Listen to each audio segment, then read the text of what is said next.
There we go. Hello, everybody.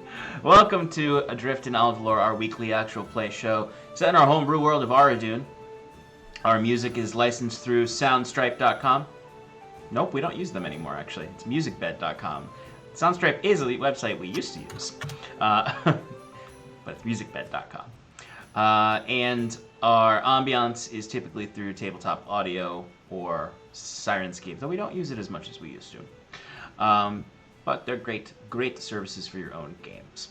I'm just going to bring everyone on because I'm going to be doing some of the announcements tonight because Shannon's got a little sore throat. So it's going to be a little quiet tonight, probably. Correct. Exactly. Say hello, everybody. You're all Buenos on dias. screen for this. Remember, you're all on screen now. Buenos noches. Alright, to start us off, we've got Arcane Spectacles. Step into Arcane Spectacles, where every roll of the dice is an adventure. Their exotic wood dice vaults and hand-selected dice sets are the perfect treasure for any tabletop RPG enthusiast. And with their personalized D&D themed Christmas ornaments, you can keep the magic of your games alive all year round. Each ornament can be customized with your party's name, making it a unique and meaningful memento. So why wait? Join them at arcanespectacles.com and roll for the ultimate tabletop experience.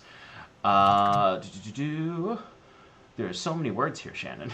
What am I supposed to be reading? Just move on to the next one. I know, but there's like Scroll 17 bullet down. points. I know, that's why I highlighted the one you were supposed to read. I didn't read that one. Damn it, Sean! I read the first one. There, it's highlighted! I read the first one because I was just... No! I just went into the Why else first would one. I highlight it? I don't know.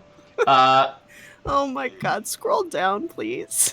I pretty much was the same thing of what I read. I Next did that one 2 weeks ago. You're making her talk more now. Oh, Sean. you shift them. You rotate them. Yeah. I don't know what That's you do. why it's highlighted. I don't know how to community manage, clearly. Rest your voice, Shannon. I can figure the rest of them out. Underground Oracle Publishing, one of our other partners. Very fantastic. Underground Oracle Publishing is a best-selling, Emmy-nominated TTRPG publisher building new and exciting settings for the Cypher system of every genre you can imagine. Each setting includes everything you need to explore its unique world, including lore, species, descriptors, foci, creatures, ciphers, artifacts, and all of the rules that you need to play in the Cypher system. Harrow the Blighted Plain is a crystal punk fantasy setting filled with fungal oases, massive sand seas, and long-buried magitech. For as little as $3, you can join their Patreon and help shape Harrow in each of the worlds that they create. That was one of their Kickstarters. Their more recent focus is Wild Space, which is a really cool sci-fi setting. Next up, we have Edward Yorke. Eddie Yorke is our character artist. He's an illustrator based in the UK who makes art for games and books. To visit his portfolio and get in contact with him, visit eyorke.com. I did see on Twitter that he was opening up some commissions recently, so check that out for character art. Next, we have 1985 Games. 1985 Games creates affordable, accessible, high-quality accessories for D&D and other tabletop role-playing games. I use their NPC cards, which I have basically used almost all of them, so I have to start coming up with my own NPCs again. And it's really great. It's got personalities, quirks, a bunch of stuff, fun stuff on the back for all DMs. They're really awesome. Check them out for yourself. You can use the code paradiceprod for 10% off your entire order of 1985 Games. Just a few miscellaneous things. We have recaps of every episode on Discord. I post them there. They're one-pagers. Easy to read, quick to get through in order to catch up if you've missed any episodes and you want to jump in with us tonight or whenever. Interested in sponsoring an episode or two of Adrift and Aldhalor, shoot us an email at paradiceprod.bsky.social. And then join us on all the social medias. We got Bluesky, Twitch, Twitter, YouTube, Discord, Instagram, TikTok, everything under the sun you can think of. We're on it. So go ahead and check us out there. Good job, Sean. I did it. I'm the it. community manager now. For today, maybe. You should grade them. Because I... You should, yeah, that's... I should grade them on your partners. I think I didn't do great in the beginning, but I recovered. You did recover very well. What would you grade me for my community management tonight? A-.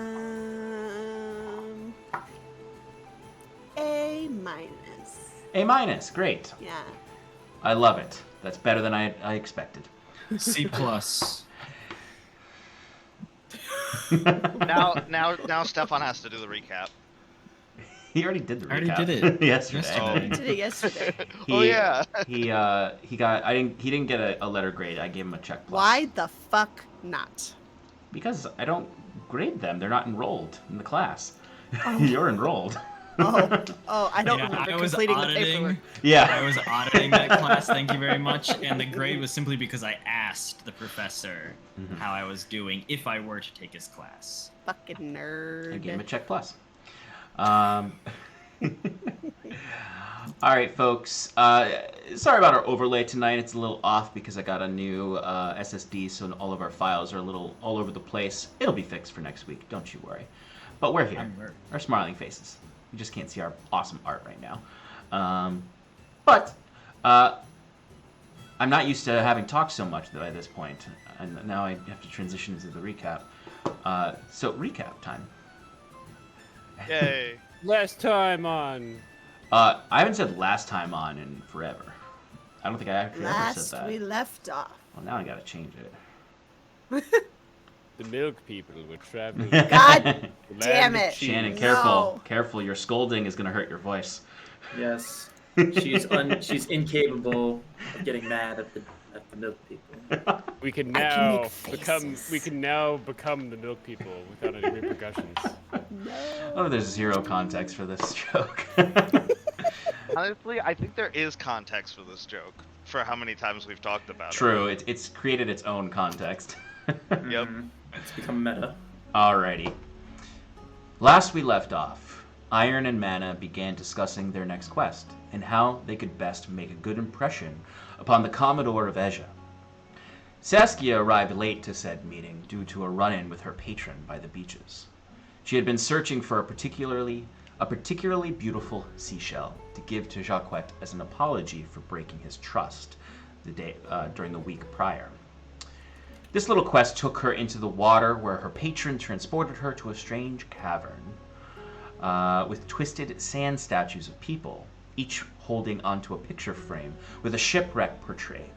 The waters of these shipwrecks began pouring from the paintings into the cavern. The frightening experience delayed Sass, and her patron left her with one message. This life is her only life now, as well as let her have a seashell for Jacquette. Soon enough, the party reunited and decided to visit the Admiralty Court to deliver a letter to the Commodore's office and to visit Sigil. At the office, they were greeted by the executive assistant to the Commodore, Doyle. His condescension rivaled Jacquette's, but he accepted the letter and ensured it would be delivered.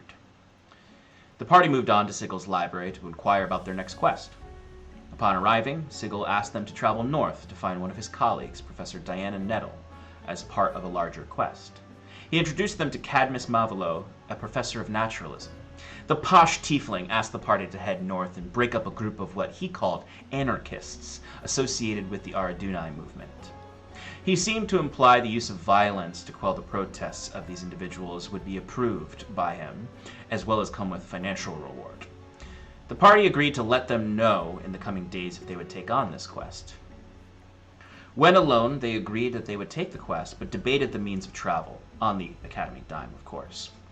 Septimus relented to go by sea despite his crippling fear of the open ocean.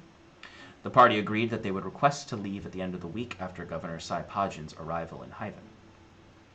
The party retired for the evening back to the Cask and Crow, but Septimus had other plans. With Bruce, he disguised Sal under layers and layers of clothing and headed to the Square Horse Bar to meet with Hal, a member of Machina's Whisper, a cult devoted to a fabled whisper that is part of the spark that gives life to all the machines across Aldhalor.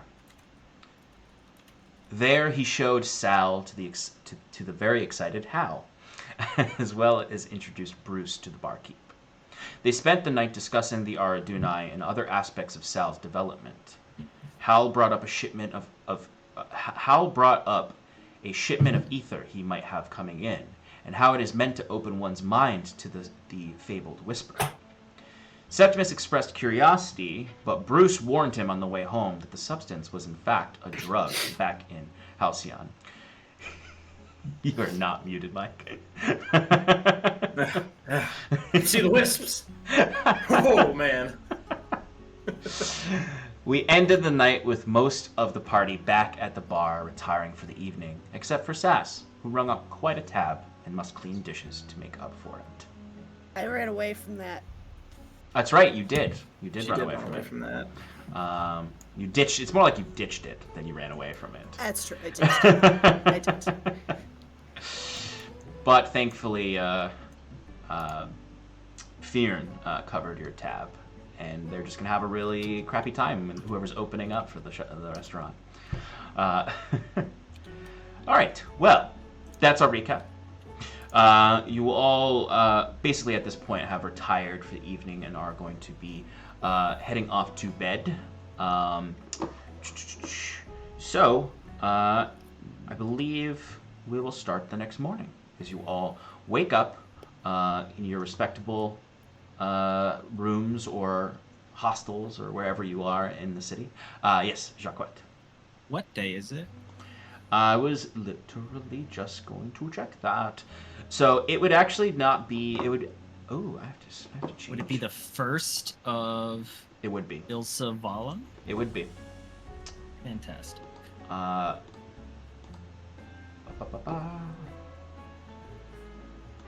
Sorry, I'm just opening up my notes on that.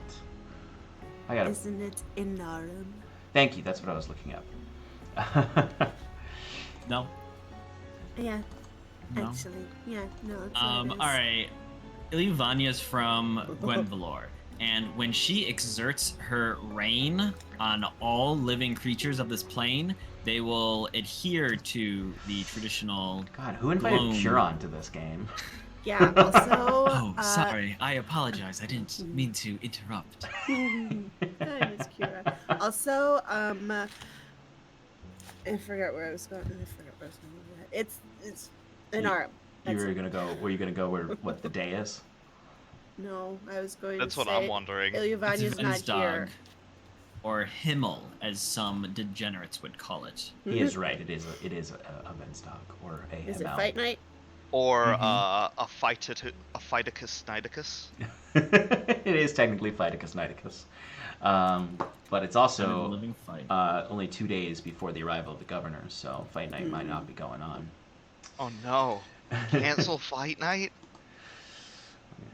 That's the reason why Fearn decides to swear a blood feud against Mr. Greaves. It's not for anything else. It's because Fight Night got canceled. Exactly.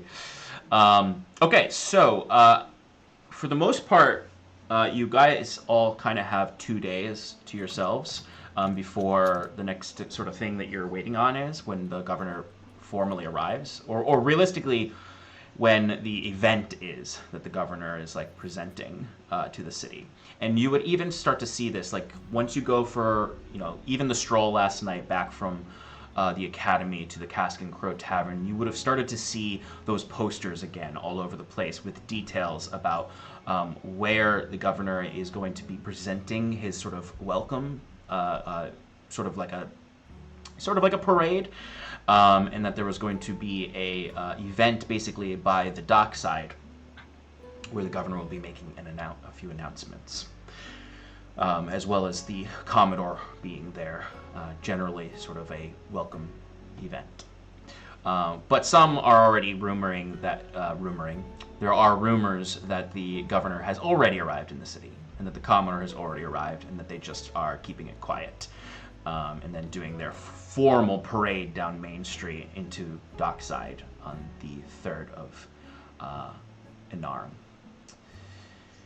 So, is there anything in particular you want to do with these days, or any planning you want to do, or any contacts you want to make? So, I think there were a few things folks wanted to tidy up, but Yeah, I think we had a few things that we wanted to go over. Mainly, Bjorn and Jaquette were interested in looking into Professor Cadamus Marvello, which I didn't catch his last name last time, so that's good. And just like I think we decided that I was gonna check out the Otter business and like figure out rumors around, that part of town, and Jaquette would check out either the academy or some other part that might have different information, like a more higher end part of town. Jaquette does have to meet with Cadamus to give him our response. Mhm. So he'll be going up to the upper rock to do that. And then I think we had also shown some interest in dipping our toes into the investigation of a murder. Oh, okay. So, I think we can start with, or like if we want to just quickly, I don't know, do whatever. You're all eating breakfast right now. That's perfect. I was like sitting there, I'm like, we should just jump it. You should just be talking about this in the scene. So, you're all eating breakfast. Sass, you arrive and you are violently hungover, and everyone notices Sass's scratchy voice. Thank you. Good morning. That's not my accent. Good morning. Good morning. Are you all right? I've been better. I don't really feel that great, but I'm just gonna eat something, and I hope that'll help. Did we talked about anything yet? Other than just basic chatter, no. You think they're gonna serve you after last night's thing? Sean, were other people breakfasting here already? Yeah. Great. Are there any tables that haven't been cleared yet? Sure thing. Food scraps, please. Yeah, I have a feeling you're not even like hiding this anymore. Absolutely not. It's just I just do Sass, it. you acquire some half-eaten toast with some bite marks out of it already. Wow, that's like fighting a $10 bill on the road. Right. I would say, Sass, you do notice a very, very, very stressed out looking waiter running around who is seeming just like overwhelmed, possibly because they got here and had to wash all of the dishes from the evening before. Nah, that can't be right. I wonder what's got him all bothered. That's pretty good. It's me. I thought it's prudent for myself to go check in with Professor Marvello and let him know that we will be accepting his job, and that we will be accepting passage on the sea to get to Stony Heath. So Sounds this good. uncomfortable way just all right. goes, just shakes his head. And I'll talk as once it hurts my head. I mean, he's paying for it, and it's really that fast. And we can guarantee that we'll be safe in the seas, then I'm in, I guess. Safer on the seas than in the wilderness. Faster too. I'd rather not miss my next performance, as I've stated multiple times.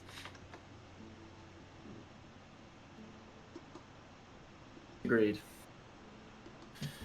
And then additionally, how do we want to... I guess we still have time to decide if we want to go on that long expedition. So we weren't really given a due date for that, so we can decide on our return back from this last one. Maybe see if we have any other prospects lined up. But there is still that lingering question of the murder in the temple court. I don't know if we wanted to maybe spend some time, chasing old leads, sure, but still leads. That's probably. I was actually going to bring that up myself. If you're going to be going to the university, I was considering going to, or I can at least wait for you to all to go together. It might be best to check the Temple District, not only for those murders, if that's something we want to get involved with. I know there is some Ardunai worship. Well, they don't call themselves Ardunai, but there is just spiritual worship. Might get a little bit more information as how maybe some more radical people behave, what their desires are, to help us with the voyage ahead. I also would be interested in seeing how the spirits are worshipped in that part of town. All right. Well, yeah. Either we could wait for you guys to get back to go investigate the murders, go talk to. Yeah, what's what's his name again? What? The brother of the murdered person. Yeah. Fucking what's his name? Didn't what you is his send someone to go check on that for us? Yes, I had my friend Reardon, but he was checking in on Omar, the only key eyewitness. Not key witness.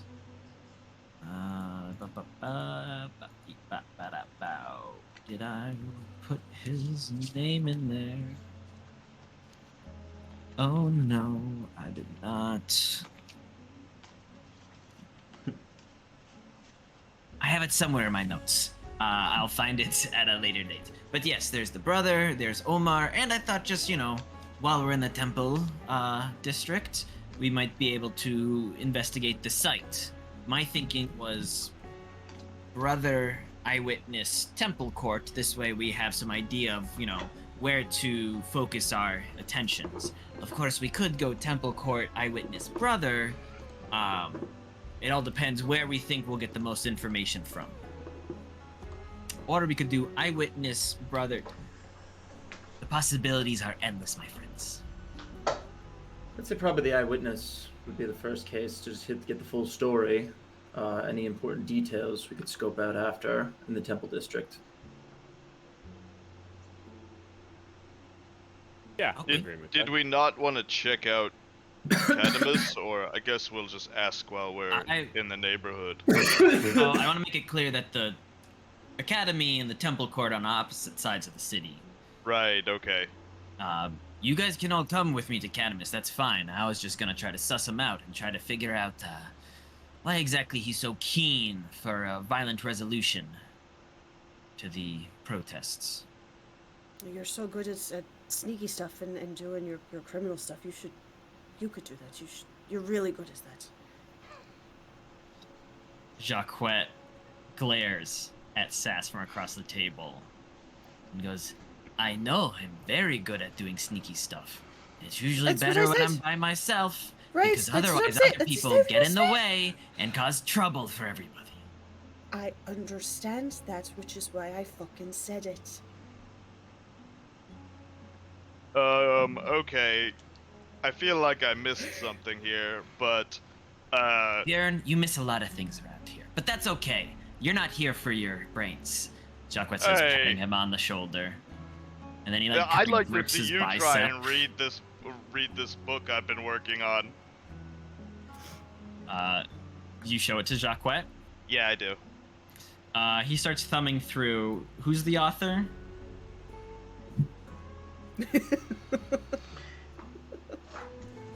The author, you say? Yeah, is it Tiberius Nomenchad?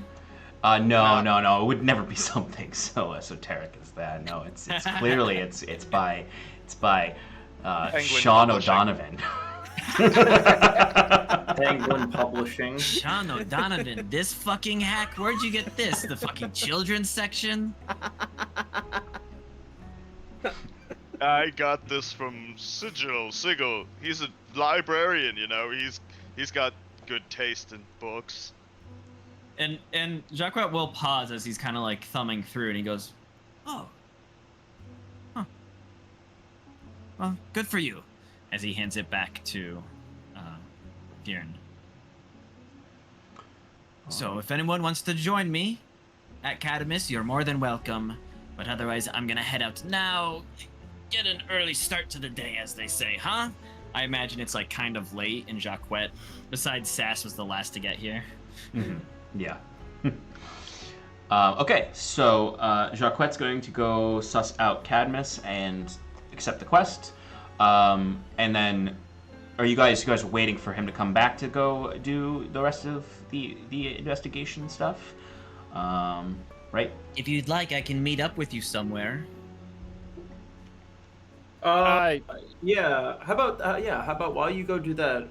I know I'd mentioned we go to the eyewitness first, but why don't we just go to the Temple District? We could talk to the Ardernai folks there, and then you could meet us up there, and then we can continue with the investigations. I don't know who to go with then. Suppose I'd be of more use at the temple. Yeah, just, you know. All right, so All right. most of the party is heading off to the Temple Court, and our friend Jacquette is heading over back to the Academy.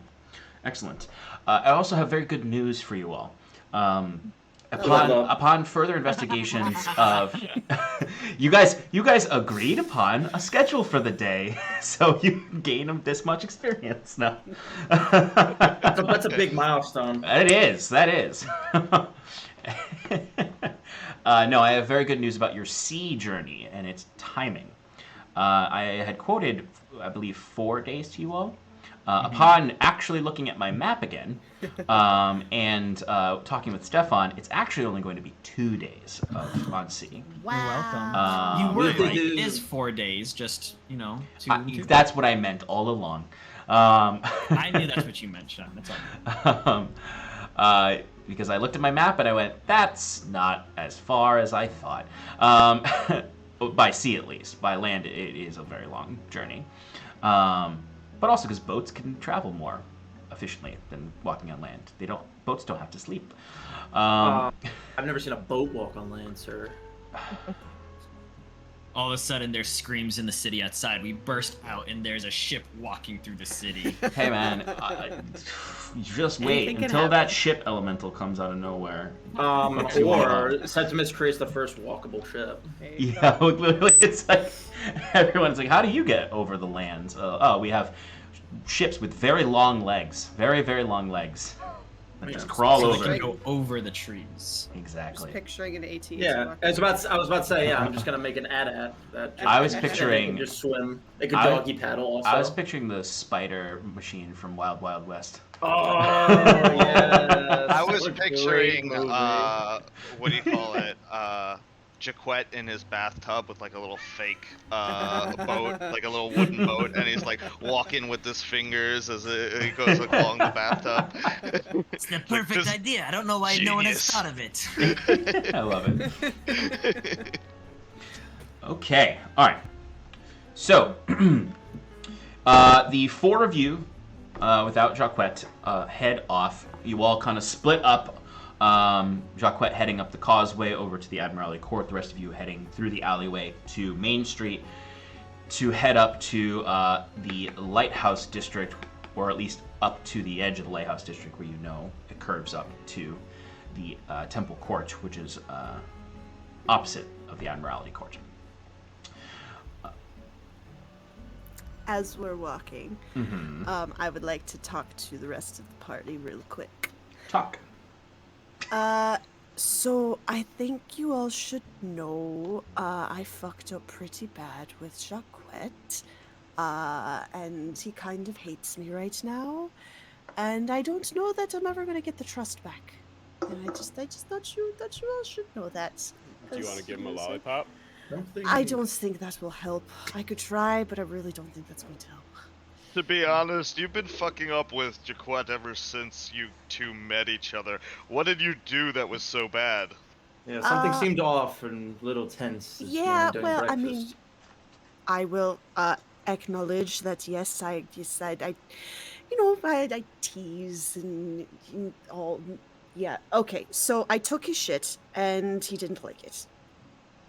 Oh. Yeah, did you give it back at least? Yeah, of course I did. Yeah, it was. I thought it was a funny joke, and he didn't. So what really happened was he asked me to go with him to do some job that LaRue was doing, so I went with him, and that was fine. And then he was like, "Thank you, you're done, goodbye." And I was like, "That's it? I want to know more. I'm a curious person," so I kind of went invisible and I kind of followed him. Oh wait, no, he wasn't LaRue yet. No, he disguised himself as somebody else to get answers out of someone, and I was paying attention, I promise, and it was good. I did good. I did good, I think, and then I did really bad. Anyway, I followed him after my part was done, and then I followed him to a little place where he transformed into LaRue. It's very cool, by the way. He's very good at what he does. I wasn't lying when I said that. And then he went off and did something, and he came back, and when he left all of his stuff in the hideout, and I was like, well, this will be funny. I'll just take his stuff, and then I'll just hide here, and when he comes back and realizes his stuff is gone, haha, won't this be so funny? Except it wasn't funny, and so now he hates me. Well, first of all, time heals most wounds. Good thing you gave the stuff back. And, just out of curiosity, what was he doing? I don't know if I'm supposed to say. Yeah, well, I mean, he's putting on a new persona, LaRue, and what is he trying to accomplish with that?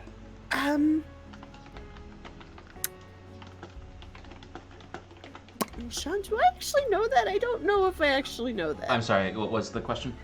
What Jacques was doing as LaRue.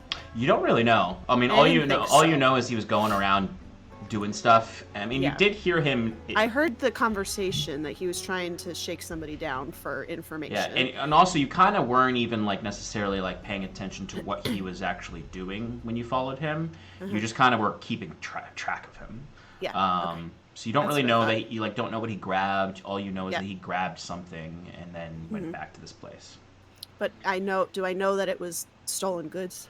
I mean, you might be able to surmise, but I wouldn't. I mean, you would assume it's probably not kosher, whatever it is. Yeah. The one thing that is weird that you would know is that he was just gone for a very long time. He didn't come back right away. You were there for hours. Okay. All right. So I guess I went off on a tangent about something. Bringing it back. I don't exactly know what he was doing. I know that it wasn't top tier, which is why he had LaRue do it, and he was gone for a very long time. That's all I know. Well, from what I understand, when you do something that jeopardizes a mission just for, for a joke, it could change to being a very serious issue if you don't understand the severity of the situation. So that's exactly what happened, yes. The first thing I would recommend is for you to ask him what the hell he's actually doing next time before you do anything for him. Because if you don't know what you're getting yourself into, you can't avoid these sorts of situations. That's fair. Yeah, and it seems as though, although he may be pissed, he's still willing to work with you and the entire group, so I guess for now, just try not to get too much on his bad side, and trust will take some time to come back. If it were me, I would maybe try to find out not what he was doing, but what he's after, and maybe we can work with you to make that happen for him. I don't know that I want to do any more prying, because I already did a lot of that. I did give him a very nice seashell, though, although he threw it away. So I need a better gift than that. Yeah, it was it was a very pretty seashell. You should have seen it. It was perfect. Money. Yeah, but you like seashells. I like lollipops. Seashells are like money to me, though. That's how he's lucky I didn't give him a new tie. I had a bunch of those I was about to give him, but I found a very pretty seashell, and I don't know. This is Gloveless we're talking about. You gotta get him a new Money. He likes money. or one of his little bongos, maybe a new tie. All right, this is all very helpful information. So I But guess his shady okay, so he's doing some other business. As long as he's not doing anything that's in direct conflict with us or puts us in danger. no, I don't think Yeah, so. that's It kind of didn't what I was seem gonna get that to. way. No, I don't think that's what it was. But I appreciate your insights. To be honest, I'm a little offended he didn't ask me for help. You're not the sneakiest of the bunch. No offense. I could find other ways to be useful. That's fair. All right, let's get to this tower. All right, let's Or go. temple, not tower. Maybe just a tower. Better be a tower now. Well, suddenly there's a tower. No. Oh my god, that's Look a at beautiful that steeple. tower. Look at this. The Look at this temple seaside tower. Temple It's a tower of temples. How are we gonna find this body? What floor is it on? Anyway, God as is on the 4th story. I'll just do this now. eat a lollipop. Anyway, as you're all having this discussion while you're walking up Main Street, you can see everyone is preparing for the parade in 2 days. You see people are like cleaning off their like shops, make it look as nice as possible, putting their best stuff forward and in the window and getting everything cleaned up. The streets themselves just look much nicer than you're used to. Like, this area is usually pretty dirty, actually, because it is so frequented. But the streets are very clean. There's posters everywhere about the arrival of the governor. But eventually you get to the end of Main Street, and you can cut a corner to go over to the temple court. So when you're traveling along this, it's sort of like there's this little set of stairs that go off and kind of connect the normal streets with the rocky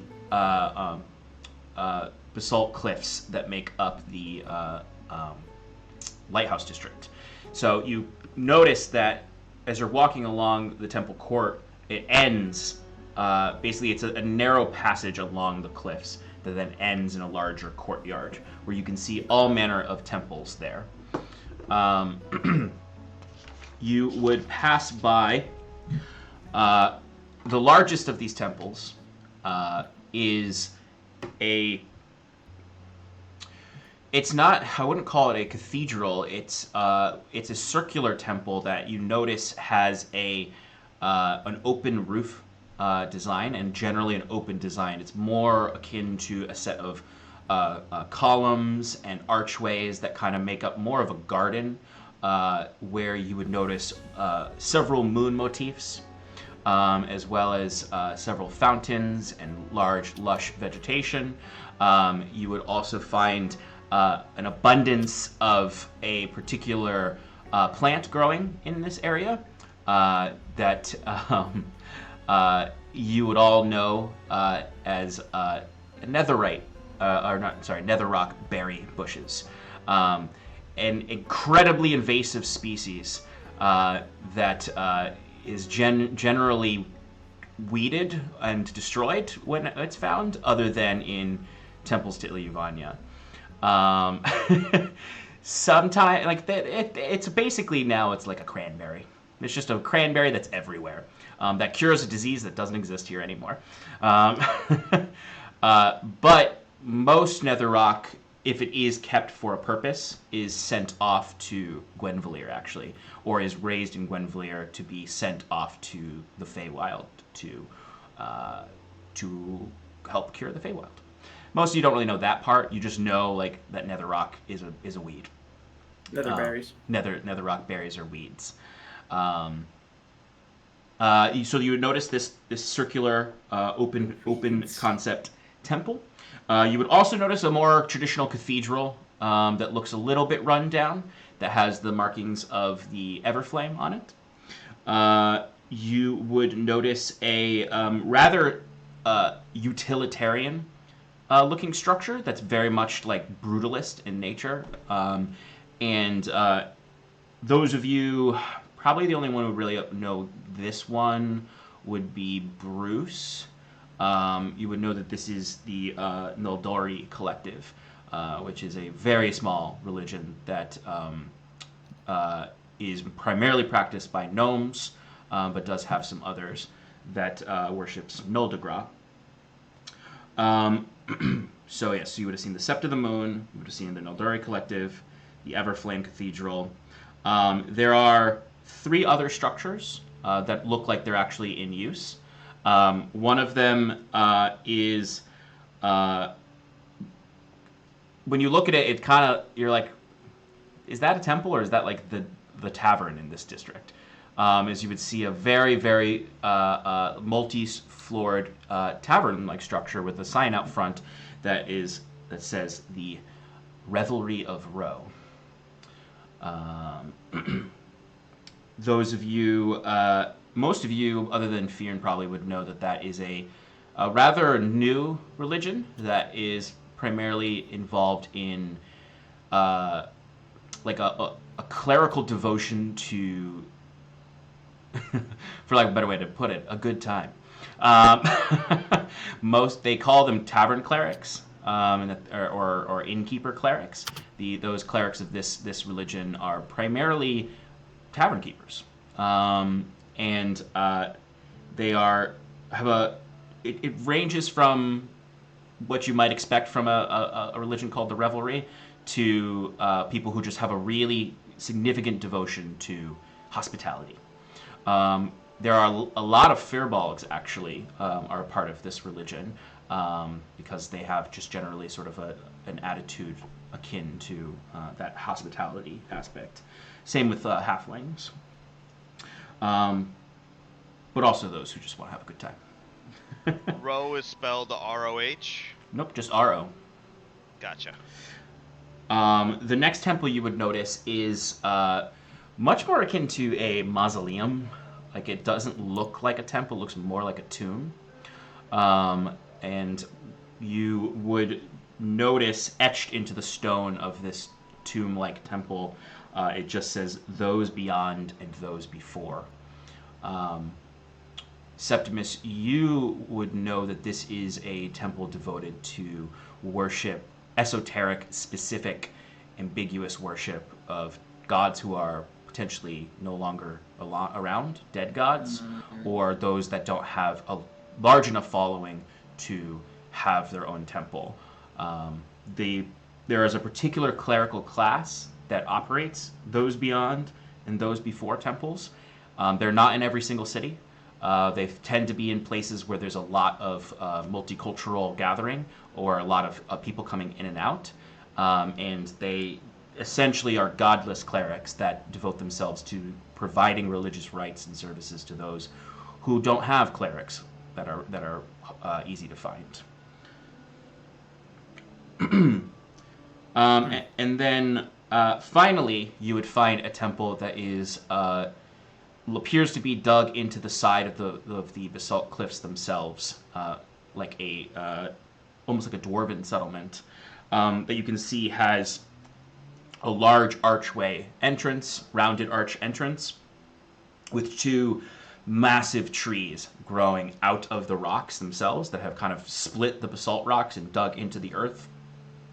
And these trees kind of connect up into this arch, very similar to the doors of Moria, actually, in the design, except real trees in an open doorway.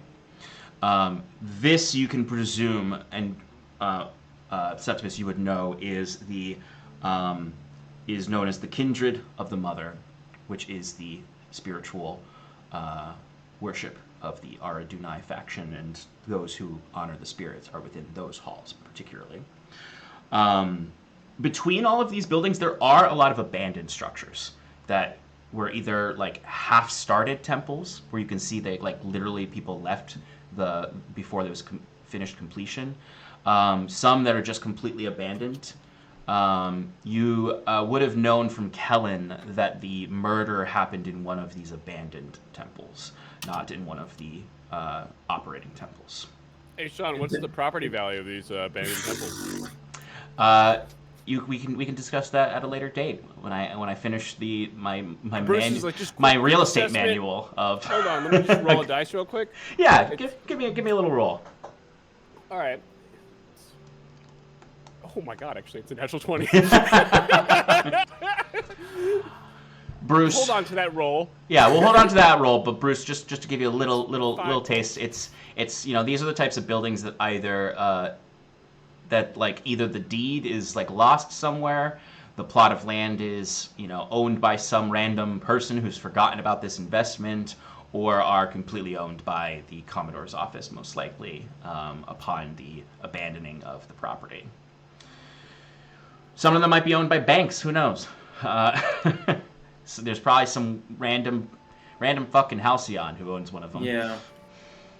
Sean, the murder that happened in one of the just abandoned temples was it said if they were like a squatter or if it was somebody that was doing something? The Or victims. do we not know that?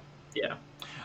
So I don't recall how much you asked Kellen about the victims themselves. If he knew any of the details about them.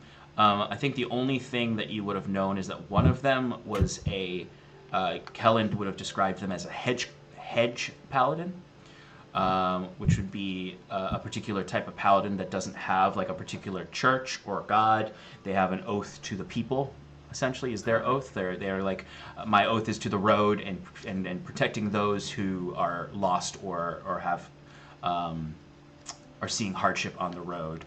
Very common for them to be like adventurers showing up in a town and seeing if they need any help and helping them out. You know that one of them was a hedge paladin. The other one you didn't get much information on. Okay, just curious. And the hedge paladin would be the one who's brothers with the who has the brother in town. Okay. Alrighty.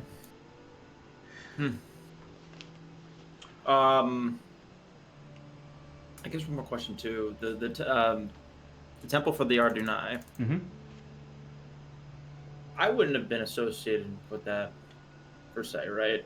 Or would have I known maybe people? You may have visited it when you were a kid, potentially, if you and your father came to Hyven. Yeah. But worship of the elements is so fractured. So it's like so broad and Exactly. Okay, that's what I thought. Yeah. I just wanted to clarify. Okay. Yep. All right. Well, quite an interesting district indeed. I know that one right there is probably the answers you seek, and Fear, and I know you'll probably want to ask them plenty. Oh, perfect. Yeah, let's give it a shot. I'm not familiar with all of these temples, but that one looks pretty nice. I hope they are, helpful. Yeah, beautifully built. Yeah, you would notice like the main courtyard itself is fairly empty. It's all aged cobblestone that is kind of like not been kept up. But you would notice people are here. Like you would notice you would see some Elysian elves over by the Sept of the Moon, sort of gathered together, discussing things with other folks of the city who are curious. You would see people just sort of in the gardens of that sept, just sort of praying, or even honestly, just someone, you see like an old lady just sitting in there eating a sandwich. It's just this one, it looks, and you all have a generally understanding of like these septs of the moon are very welcoming places that are in many ways operate as parks also, where people can just go and be quiet and still and meditate or just enjoy their afternoon. You would notice some Gwyn elves over by the Everflame Church. You would notice two of them there who look very different from anyone you would normally interact with. You can notice they have this very hybrid robes / armor on, and they seem to be in a heated debate right now, and occasionally looking over at the Sept of the Moon. Those of you, probably Bruce, would know that these are battle mages, most likely. The Noldori Collective looks like you'd be surprised if anyone was in there. because it's just so like this big hunk of rock that doesn't really have much fanfare going on around it. And the Revelry of Roe sounds like any tavern. You can hear like music coming from it, and hear people inside. It's only like 10 a.m. So it Doesn't matter, baby. Fear and I'd say like walking down these districts, like heading towards where we're heading, would be keeping an eye open for any tieflings, and like seeing where his type of people are, practicing. Yeah, absolutely. Give me a perception check. Sure. This the Revelry of Roe facility is one of the 19 taverns in Hyven. 18. 18, okay. So you don't necessarily notice anywhere where there's tieflings sort of like gathered in a, centrally. You would notice a tiefling here and there at the Revelry.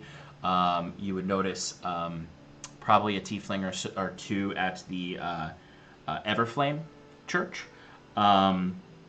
Those two probably seem to have the most draw for tieflings. And then when you guys do arrive at the Kindred, you would see that there are tieflings there as well. You don't really see much going on in the Sept or the Nildari Collective. Those Beyond Temple is kind of really quiet. There's not a lot of folks even around that one. But mostly the Kindred, the Everflame, and the Revelry is where you notice the most tieflings. Yeah, I think that as we are approaching the Kindred of the Mother, Fionn would take his cloak off, revealing his, old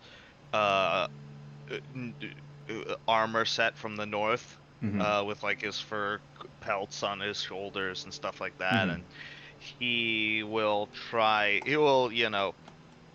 patiently, like, he will take the lead and, like, slowly step towards any, like, the closest tiefling that he could find that is just, like, in that general vicinity. This is the right place, right, Septimus? Yes. Just, straight ahead. Alright, I'll give it a shot. And I'm just gonna greet them with, I'm gonna speak in Abyssal and just do a regular common greeting, as if I was seeing a fellow Northman. Okay, so yeah, as you approach, with everyone kind of in tow behind you, you would see, like, as you all step into the archway leading into this, like, maybe you're expecting, like, caverns immediately, but it actually opens up to some sunlight in there, and it's very, very similar to the temple that you killed Hastings in. This temple is sort of dug into the rock, but has an open face that looks out to the sea on its one of the sides of the temple. Inside, there are immediately similar pools to the pools that were in the temple of Hastings' death. These pools all have animals in them, just sort of leisurely animals all about. You notice there is a particularly large population of capybaras in these pools of water. As you can see, like, some of them just lounging about, and this place just is very, like, just occupied almost, like almost like these animals are squatting here because it's a place where there's food and the people are really friendly, and they're just Bruce is really taking it in, especially the animals. Absolutely, and universal trait, Sean, Alex, Yep. character has to just be really interested in animals. Really loving those animals, yeah. I imagine Bruce is, like, slowly approaching one of these pools to not spook any of the animals. It's just like, whoa. Yeah, as you can see, a capybara the size of Bruce. Where's everybody? As this capybara is just sort of staring back at Bruce, you see some water just pouring onto its head from a stream. It's just no expression on its face, just staring at you. As a monkey jumps into the water, splashing around, and the capybara just like slowly moves away. But Fionn, you would see this tiefling that you see in there is actually tending to one of these ponds, or these little pools, and just seems to be like putting different food in the ponds, as well as just decorative flowers and other things. And as you approach, you speak a greeting in Abyssal, and they would stand up, and they would turn to you and say, "Greetings, brother," and look at you and kind of eye you all around. And for the first time, this tiefling is probably someone who actually is familiar with your culture, as he does seem to have similar tattoos on his face as you have runic tattoos. I came to this temple not expecting much. It's good to see a fellow brother here. Do any of the rest of you speak Abyssal? No. I do not. Okay, so you're all watching. This is... Yeah, I think after that initial greeting and the words I just said, I'd switch to common and just say, me and my friends here are visiting the temple to learn more about your practices and perhaps discuss what type of faith is being practiced here. Would you be able to help us? He looks past you to your friends and kind of looks and just gives like a little wave to you all. And he would turn back to you and say, well, of course, anyone who comes to the temple is welcome to knowledge. I spend a lot of my time here. I'm one of the custodians of these halls, tending to the creatures and the spirits that come here for rest. And as he says that, you can kind of like, the sun shifts, and you can kind of now see, like, as it shines against the walls of this temple, there are shrines built all over the walls, and you notice that the high ceilings go up, and these shrines go all the way up to the walls, where there you can even see, like, some of you might even, Sass, at one point you kind of stare at one, and it's that same little frog statue that you saw out in the countryside. But you would notice just sort of different shaped creatures all on the wall. Like, some look similar to animals, but a little bit more heightened in their characteristics. Some look more like the elemental concepts you've seen before, like the little sparks or the vescent blots. But there are innumerable shrines, small and large. Some as small as like the size of your fist, carved into this wall. And some of them have little lights in them. Not candles, but literal little wisps inside them. Yeah, this is a very impressive temple you have here. You do a good job maintaining it. Tell me, are there temples like this in other parts of Asia? Like, perhaps Stony Hearth? Asia? Perhaps Stony Hearth? Heath. Stony Heath. You Damn see, it. he looks around and he says, these temples are not exactly planned. Like the ones you saw out there with the sept or the cathedral.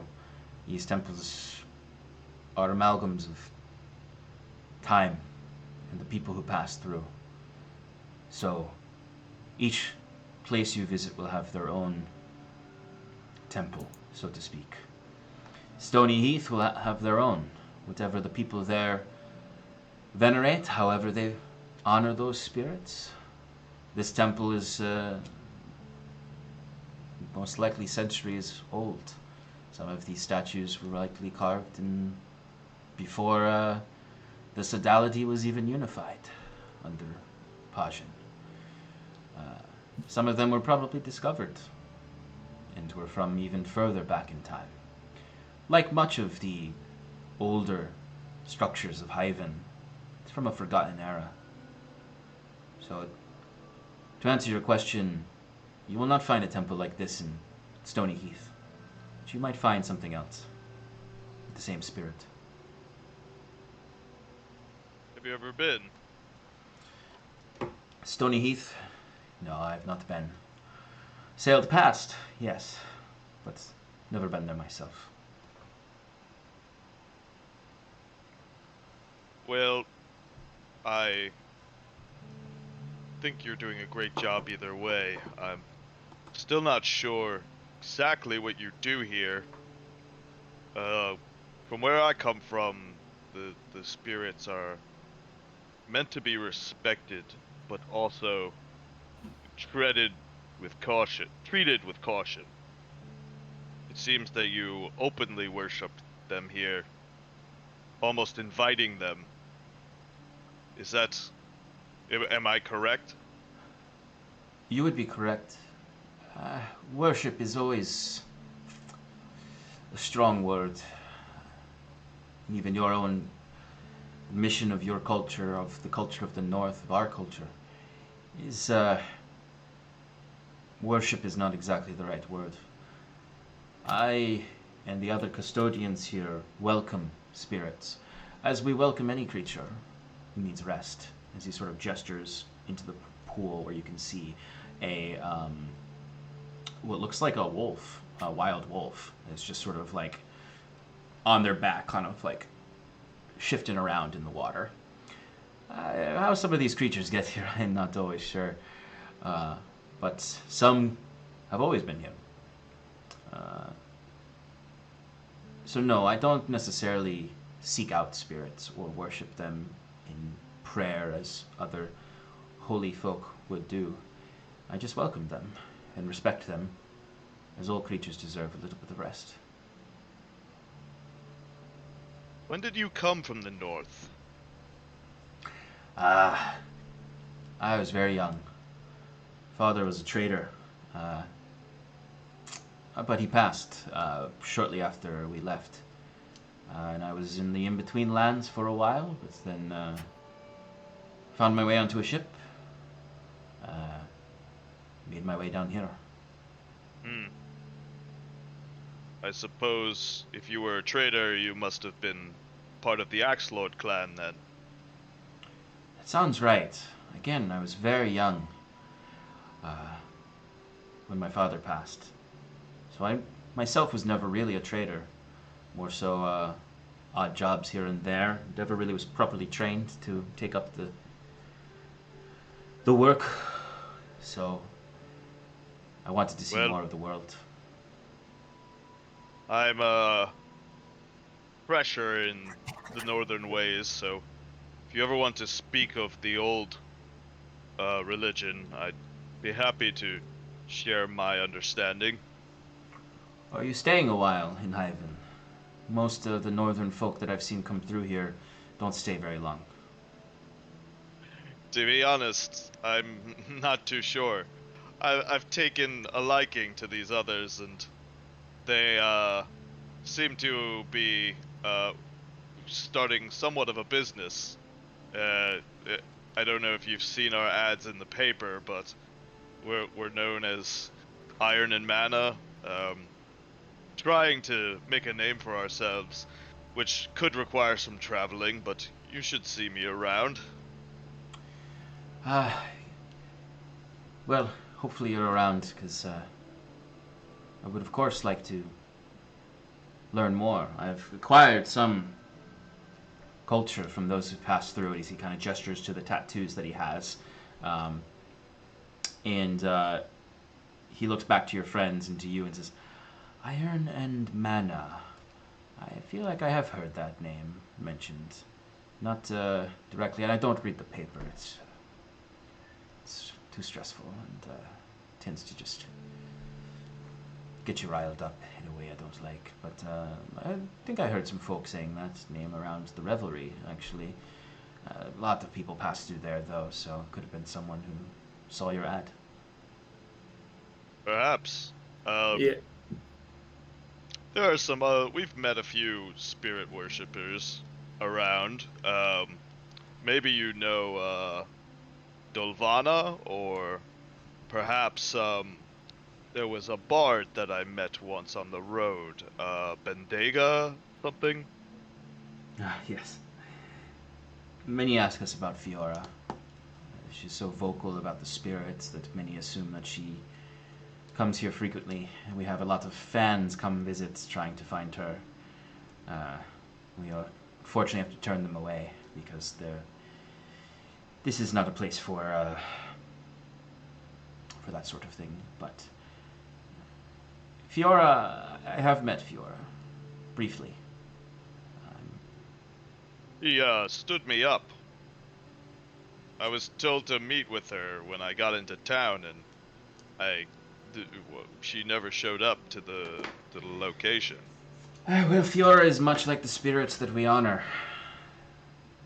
She's a gust of chaos moving through the Aldhalor Islands. She does as she wishes. Burns some people when you live that way. You see like a little concern show on Fion's face when he mentions this and says, "It is true that the spirits are chaotic, but if you try to emulate their nature, it'll only cause problems with society. You should keep that in mind now that the governor is in town. I wouldn't want anything to happen to this place." It's a good thing that we have quite a calming presence, and that we don't try to emulate the spirits as some do. We only welcome them and honor them and give them a place to rest. Hey, Sean. Mm-hmm.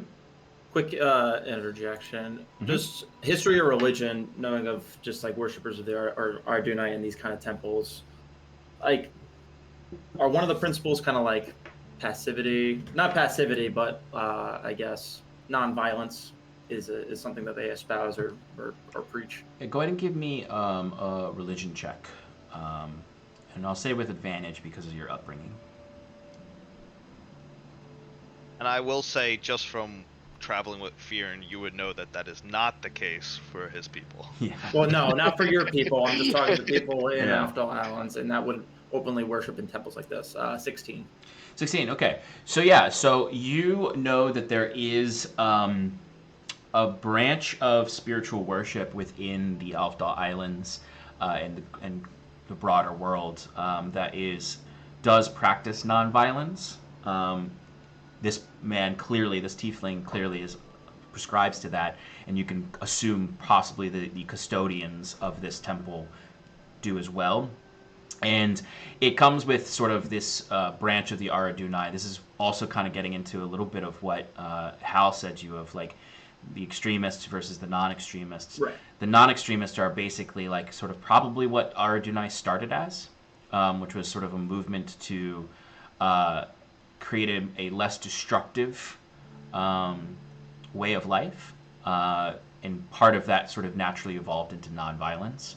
It started off with like, we don't, we respect the landscape around us. We only take what we need. We only do what we must. We use every part of the animal kind of belief. Sustainability was a huge part of it after seeing some of the destruction of the industrializing of the cities in recent years. And especially since the Great Storm, there's been the surgence of the more radical Ardunai who think that they should be emulating the destruction of nature versus just the balance of nature. Okay. Jumping in after hearing all or remembering all that, I suppose. They're like, yes, allow me to interject for a quick second. Septimus. Going to what my companion had said, we are Iron and Mana, and we have recently, I'm just going to be completely curt. We've recently been charged with the task of looking into some trouble going in Stony Heath. We were told that some, they call them terrorists, but we know it's not just that plain and white, were upsetting mining operations in town, and they were associated with the Ardunai. Now, we would like to handle this in a non-threatening manner, in a peaceful manner. So part of the reason that we come, aside from my friend's own beliefs, is if you had heard anything, or you can tell us anything that could help us amend the situation of what's going on there. If you had heard maybe why some people of your beliefs may have taken a radical approach, or the best way, if we do come in contact with them, how to, I suppose, get on their good side and maybe be convincing. Because again, like I said, we'd like to handle this with the utmost care.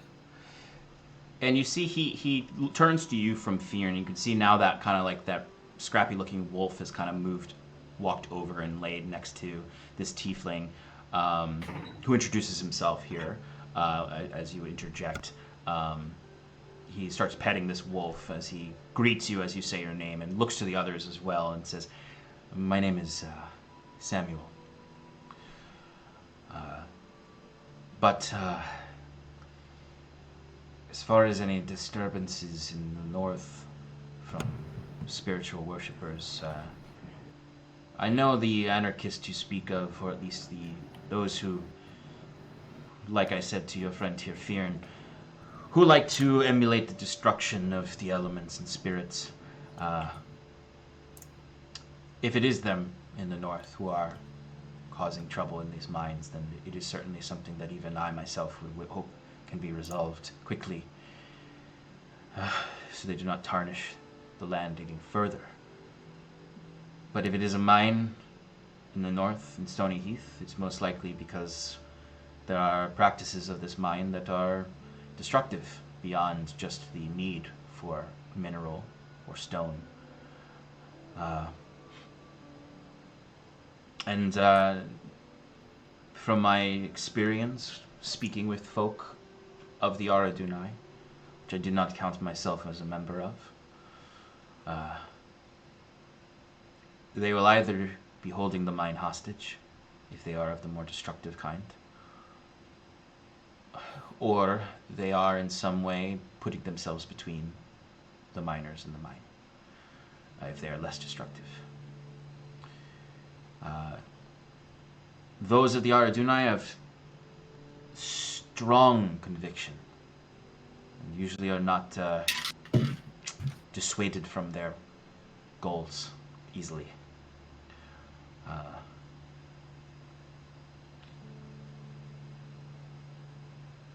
As far as I figured as much, given just the nature of having to send someone like ourselves to go deal with it. My people also are very strong in their beliefs and are difficult to have their minds changed, but we have a code that we respect when such issues arise. Have you heard of any sort of law between them? Some sort of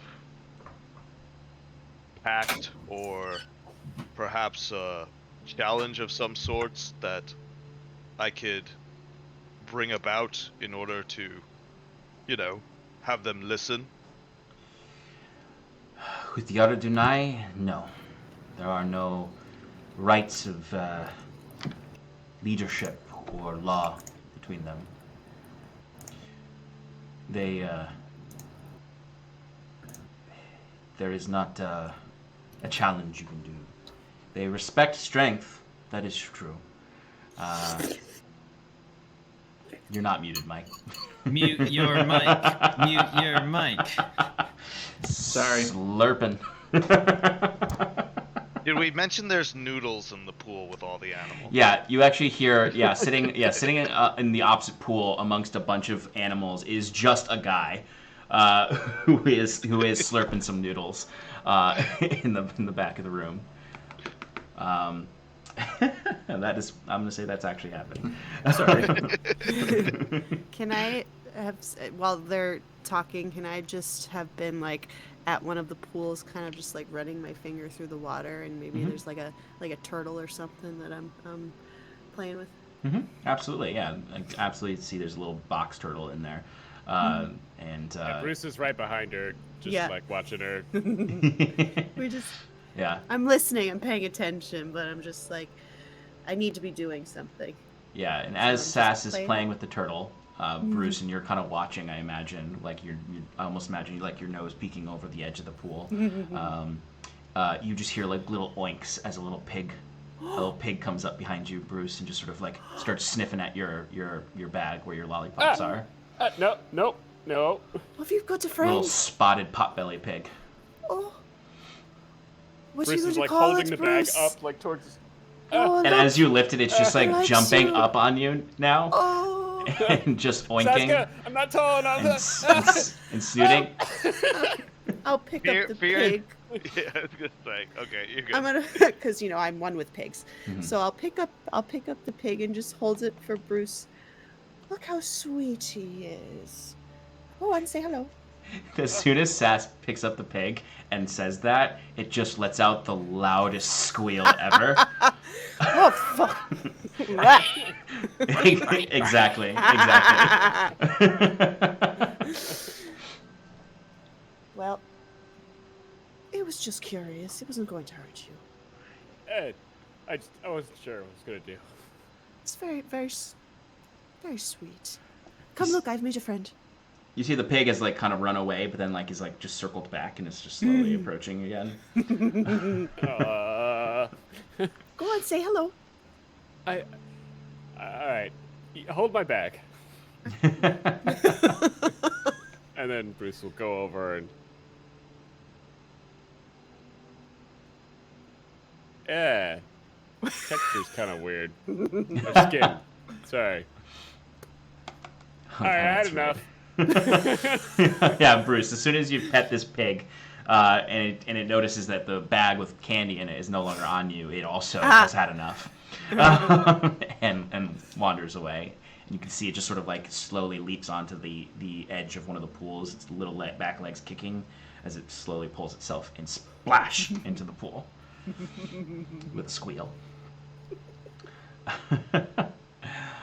Well, looks like my friends are having fun over there. I don't want to take up too much more of your time, but you have been a lot of help.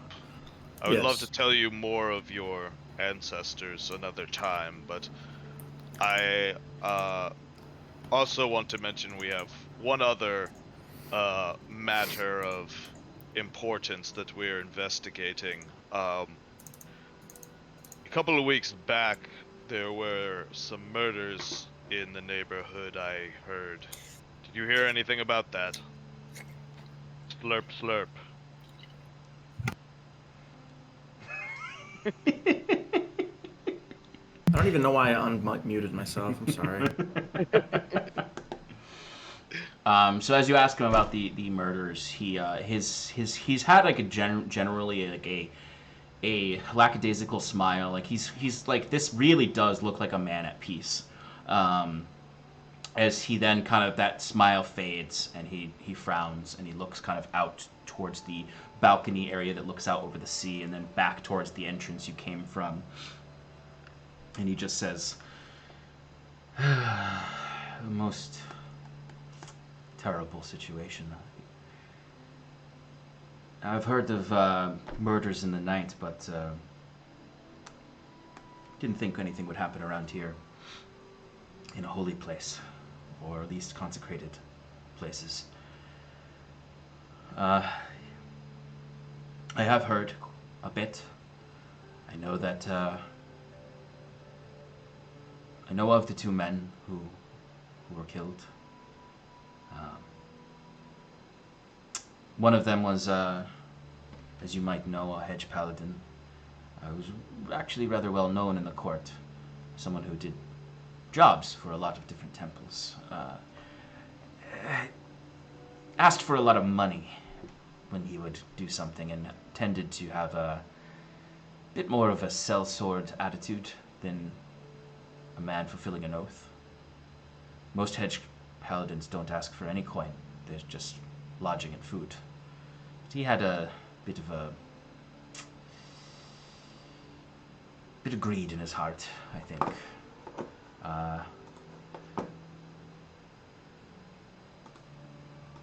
But What was his name? his name was Hugo. Hugo Pascal. He's don't know if he grew up around here. I didn't know him too well. But I never really liked him that much, though I'm not one to usually have strong feelings one way or another for anyone. But very performative and loud when he would come through, despite the typical humility of those who take the hedge oath. And quick to anger, from my understanding. Did he ever say anything suspicious? Perhaps mention of any groups, such as the Aradunai, or I hear rumors of another group called Machina's Whisper. Ah, the Whisper. They don't really have many of those who know much about the Whisper around here. I just wonder if you ever heard him talking about it. He didn't tend to come to our temple after I refused to pay an exorbitant amount of silver for a very humble task. But he would hang out around the revelry very frequently, which is likely why he was with the other man who died, Martin Escroth. He was a tavern cleric of Roe. Quite a jovial man, actually. Very friendly, as the revelers often are. From the rumors I've heard, it sounds as though they had a bit of a disagreement.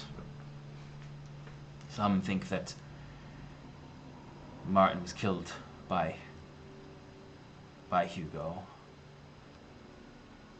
At least that's some theories, but it doesn't explain how Hugo was murdered subsequently. Others think that they were both murdered, ambushed. Hugo tends to have a lot of coin on him. Some think that they were simply robbed because there was no gold. I'm sorry, no. I don't believe that rumor because from what I've heard, there was all their money was still on them.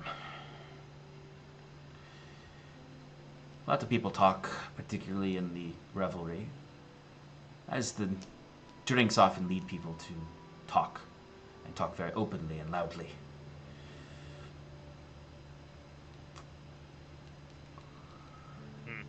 Well, I suppose we'll find more information there then. Thank you for your time. Anything else, Septimus? No, you've been quite helpful, and the revelry is a good lead. Thank you. Maybe you could point us in the way. Do you know where it happened? Yes. If you pass by the revelry, there is a old abandoned church. Very long abandoned stone structure. Old broken down benches, tabernacles, whatever inside. Not sure what god it was originally to, or intended to be to. But it's more of a small chapel, but it's just a couple buildings down from the revelry. You'll notice it. It's the only complete abandoned structure. Everything around it is half-built. Very good. I will be back, maybe in a few days, to tell you more of our adventures. Thank you for your assistance. He smiles as he's now kind of like rubbing the neck of the wolf that is leaning up against him, and he nods to you all. You're always welcome here, with the kindred. I shake his hand, and in my hand is a couple of silver. I give him like 5 silver, but I hand it to him in an innocuous way. Yeah. Okay. All right. So you two go back and collect your friends who are enamored by the animals moving about. I imagine right now there's Bruce, you're staring into this pond, and Sass, I imagine you're just completely transfixed by this turtle, who has now started to kind of follow your finger and is swimming in kind of the same patterns you create. has Hyper focusing right now. That's what I'm doing. And in the back of this pool is a man just sitting in the water eating noodles. And I imagine like this man is just staring at Bruce. Like he's just like Bruce, you keep looking over and this man just like exactly that. He's just like slurping up long noodles as he's just staring at you.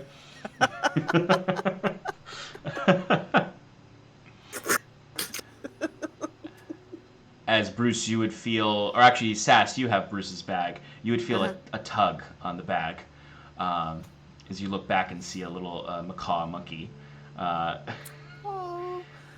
is pulling on the bag. Hello, No. Can I get the bag? Yeah, here. I need that bag. Can I hold the monkey? Yes, you can hold the monkey. Fearon just growls and scares the monkey off. It leaps off your shoulder into the water and it splashes all over the guy eating noodles. Let's get out of here. As he pulls his noodles away to shield them from the water.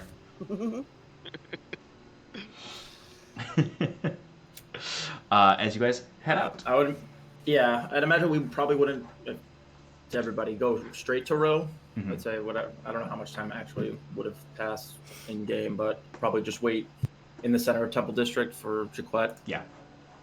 Makes sense. Yeah. All right. Before we continue, we can tell him, we can catch him up to speed. Sounds good. Maybe they spend a little bit more time with the animals in the middle. Yeah. It takes a while to pull Sass away from the pool, I think. I made a friend. I'm thinking Yeah. of a name for the turtle. Yeah. And eventually the guy with the noodles comes over and says hello. And he's very friendly, actually. Sorry, I get really grumpy when I don't have my dinner. I guess lunch at the time here. Pleasure to meet you. His name's Michael. This is Theodore. I see you've taken a liking to him. There's Jason. Sebastian. Did you just name the turtle Theodore? Yes. Excellent. Oh, Theodore's lovely. Yep. And your name's Michael? Yes. Yes. Michael Udon. We all know Mike's backup character of Septimus advertised now. It's Michael Udon, who is a cleric of the noodles. Oh, good subclass. Yeah. All right, folks. On that note, we're going to take a short break. And when we come back, we're going to jump over to Jaquette's little investigation of Cadmus and then bring the party back together to finish their temple court investigations. And then we'll go from there. All right, folks. Where am I? What am I doing? There it is. We'll be back shortly. See you soon. Welcome back, everybody, to Adrift in Aldhalor, our actual play show. Our heroes, loosely heroes, our adventurers, have just begun a murder investigation that they were given 2 weeks ago in game time. A little longer than that, I think. Yeah, it's been. Oh wait, no, it's probably been three weeks at this point because you are close to it. Anyway. So they've started investigating that by going to the Kindred of the Mother Temple, which is where folks worship the spirits. They also went there to get a little bit of information about the Aradunai to help them with their task in Stony Heath. And now we're cutting over to our good buddy Jaquette, who is going into the academy to learn some more information about Cadmus and accept the quest. So, Jaquette, when you get there, you all have earned a level of freedom, I would say, in the academy now, where you're able to move about the grounds on your own for the most part. So you would be able to go to the front gatehouse office and ask to find Cadmus, and they would lead you. Someone would lead you there. Would you like to go directly there? Yeah. Great. So. You would be led then to the School of Naturalism, where you can find that it is actually pretty close to the library. They are. Seems like they're actually even attached a little bit. It's one of the nicer buildings on campus. More contemporary in its structures, more similar to the other buildings in the Admiralty Court you've seen, versus some of the buildings on campus that look very old and more Gothic or more medieval, versus these more contemporary buildings all around. And it has like a pretty traditional like school setup. There's a lot of classrooms in there. Large, tall ceilinged hallways, gardens, students running about. You can see there are a few classes you walk by and you can see that they have sort of labs set up. The rooms themselves, when you go into these offices, so when you find Cadmus's office, they actually lead you to what is both an office and a large classroom that he teaches in. You can see there are books lining the walls all the way up to the ceiling with those wheelie ladders to go climb up there. You can see a massive chalkboard that is in the back of the room with several other miscellaneous books laying about. You can see he has a desk filled with different what appear to be experiments. You can see there's different plants there. There's different substances, notes scrawled all over the place. You can see there's several desks throughout the space for both students who are taking his class, but also potentially research assistants and anyone who maybe works for him. And you can see he is talking to a student as you enter. The student being, dressed not as posh as he is, but clearly there's an expectation of uniform for students here. That is more or less like a formal attire versus like, hey, this is the uniform everyone's wearing. They're expected to wear vests with ties or scarves with formal attire or semi-formal attire. As he is handing a book off to the student, and the student walks past you as he sees you, and you can see he's wearing just as garish of clothes. You can see he's in this sort of like bright, well, not bright so much as pastel pink coat over his vest and shirt, and he is still just as pompous as he looks to you and goes, "Ah, yes. Have you come to give us an answer for your work, your services?" Jacquette, right? Was the name? Yes, Jacquette Touchard. Ah. Yes, the party has come to an agreement that we are willing to take on this quest to travel to Stony Heath and investigate and resolve the closure of the silver mines. Oh, well, fabulous. That's fantastic news. When can you go? When can you leave? We can arrange for a ship or a wagon. Are you choosing sea or land? We'll take the sea, thank you very much. Oh, quicker to thank get there. heavens. Oh, goodness. Would have taken you so long to get there and back and deal with it. And it's a 2-day journey by sea. It's quite simple. We'll pay for it. No problem at all. Fantastic. If it's good with the academy, I can book the passage on one of our prior arranged vessels, and then we can send you the bill, if that's okay. I suppose I'll have to check with the officers, but I can get around some of these things. I know Sigil may have told you that they've made the expense policy a little more strict after someone requested some ridiculous things on one of them. But I suppose that should be all right. As long as you bring it straight to me, I can get it dealt with. It's fantastic news. Thank you, Cadmus. I appreciate it. And I was just wondering, and then kind of during this whole time, but like specifically now, like Jacquette is going to scan the desk and look for any like legal tender, any contracts, anything with like official letterhead that is not academy based. So like okay. he spent some time like reviewing the academy paperwork in Sigel's office. Yep. And now he wants to look for things that aren't that on Cadmus's desk. Okay, go ahead and give me a perception check. And I imagine you're doing this as you're kind of like casually moving about the room as the conversation's going. Yeah. D&D Beyond's very laggy. Well, that's a 21. Okay, great.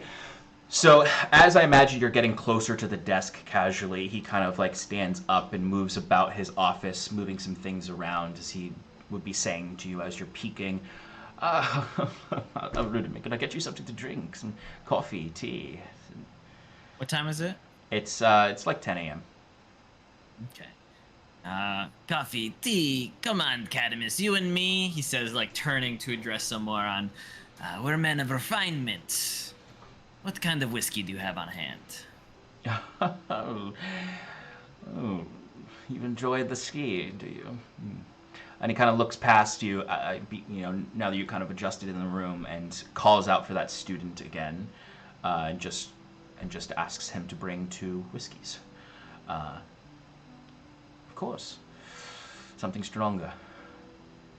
Well, I do appreciate you all taking on this job for us, of course. And as he's starting to say this, like, he sits down and you imagine are kind of like floating near the desk and looking. You do see that there is some contracts there that you would recognize due to your backstory and your background as shipping and mercantile contracts. And with a 21, you notice you catch a few with a quick spot of the like line items, and it looks as though he is involved in the movement of like weaponry and other goods that are more to do with military functions. So Bruce had explained to Jacquette the BAU items. So Yeah. does he see that at all on these, or with is a it just like with a more? 21, I would say, and as this, like I'll say, as this conversation is going on longer and you're still kind of maneuvering around, you would at the very least notice that name is on there, the Bunkos Apparatus Union. Okay. And Jacquette is trying to, seem nonchalant about it as he's just like kind of inspecting, and he'll be like, "Oh, so what kind of work do you do here, Cadmus? You're professor of, or you're in the School of Naturalism, but what exactly naturally do you do?" And he kind of perks up at the opportunity to talk about himself. And he's like, "Oh, well, every now and then I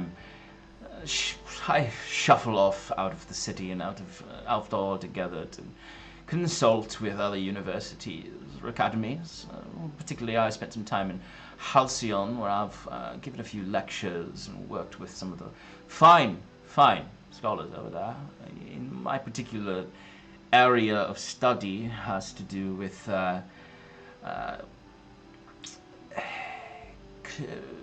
manipulation of energies. How can we refine what some call the celestial mechanics into purposeful tools? I work frequently with the artificers over at the School of Artificing. They know all their engineering, but they need someone else to do the calculations when it comes to the arcana. That tends to be my area of expertise, although I have a bit of an interest in the more celestial of celestial mechanics. Similar to Nettle, although she is always bemoaning on about theology. But the stars themselves above our place amongst those mechanics. I'm ever curious about that as well. But day to day, mostly concoctions and refining of materials for the artificers. Oh, that sounds like fantastic work, Cadmus. Really, that's inspiring, and you use that with the artificers. Now, what's the connection with the mine here? As I said the other day, there's certain things that have been discovered in this mine that the university has, the academy has interest in, and I perhaps as well have interest when it comes to whatever research the university is sponsoring. You know, I'm not sure if it has anything to do with Nettle's work up there. I don't think that she had significant funding or anything. It's more of a simple sabbatical as opposed to more of a high-stakes project. So, as much as I can tell you, of course. Of course, you don't want to be spilling all your secrets to a simple adventurer like myself. Oh, I don't view you all as simple. You're interesting, respectable, especially your friend Bruce. Yeah, sweet Bruce. You really seem taken to him with his connections to Halcyon, no? It's just a much more refined place, and you know, to come from a respectable establishment like Koboko, it's... But you don't consider the other continent respectable?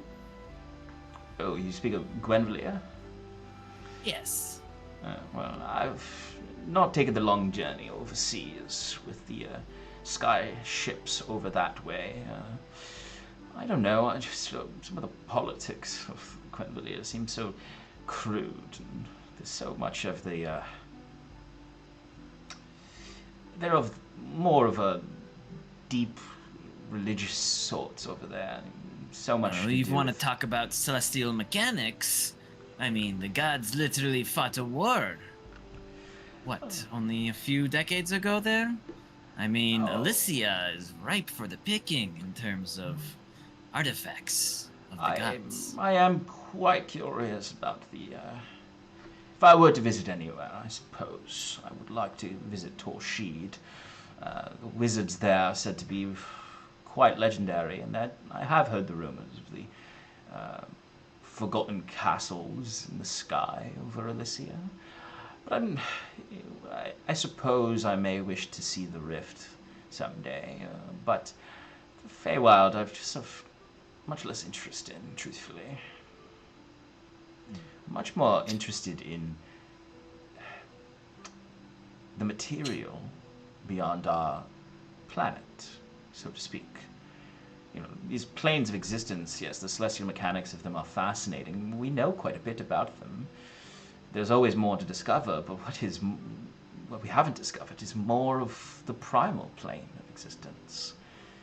We know that the stars above are not inherently part of other planes of existence, though they may cross over. Most recent studies into the hells, which I will admit have come out of Gwenvalia, do speak of it as not a plane of existence, but part of the prime material plane. There's just so much fascinating things to understand about the stars.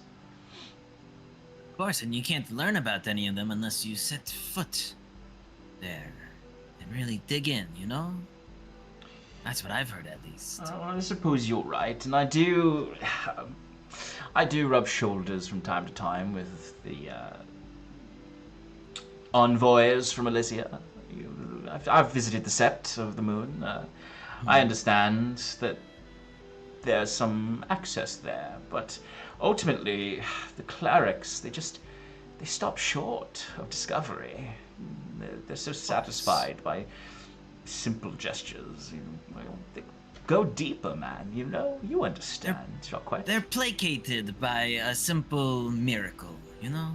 Of course. Their world is saved once and they're happy to worship. No, I see where you're coming from. You know, and you always want to make sure you're ready for what comes next. You say you rub shoulders with many clerics. What about the more business type of the world, you know? Ever rub shoulders with someone that can get you something, help protect you out in the world? Give me a persuasion roll.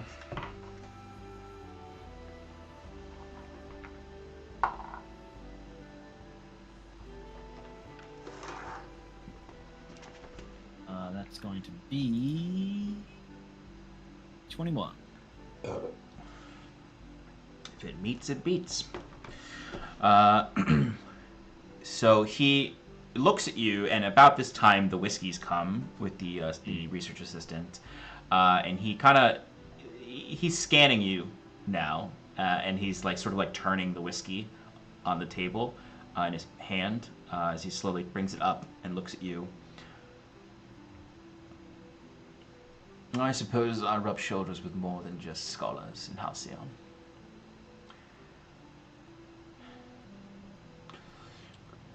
Sure, but anyone that can, help supply a new adventuring group, maybe with that extra edge to help their friends get the job done, I mean, sure, I'm armed to the T, and, Jacquet kind of brandishes the rapier and flicks out the dagger, and he's like, but simple blades can't quite help you when something bigger and badder is coming.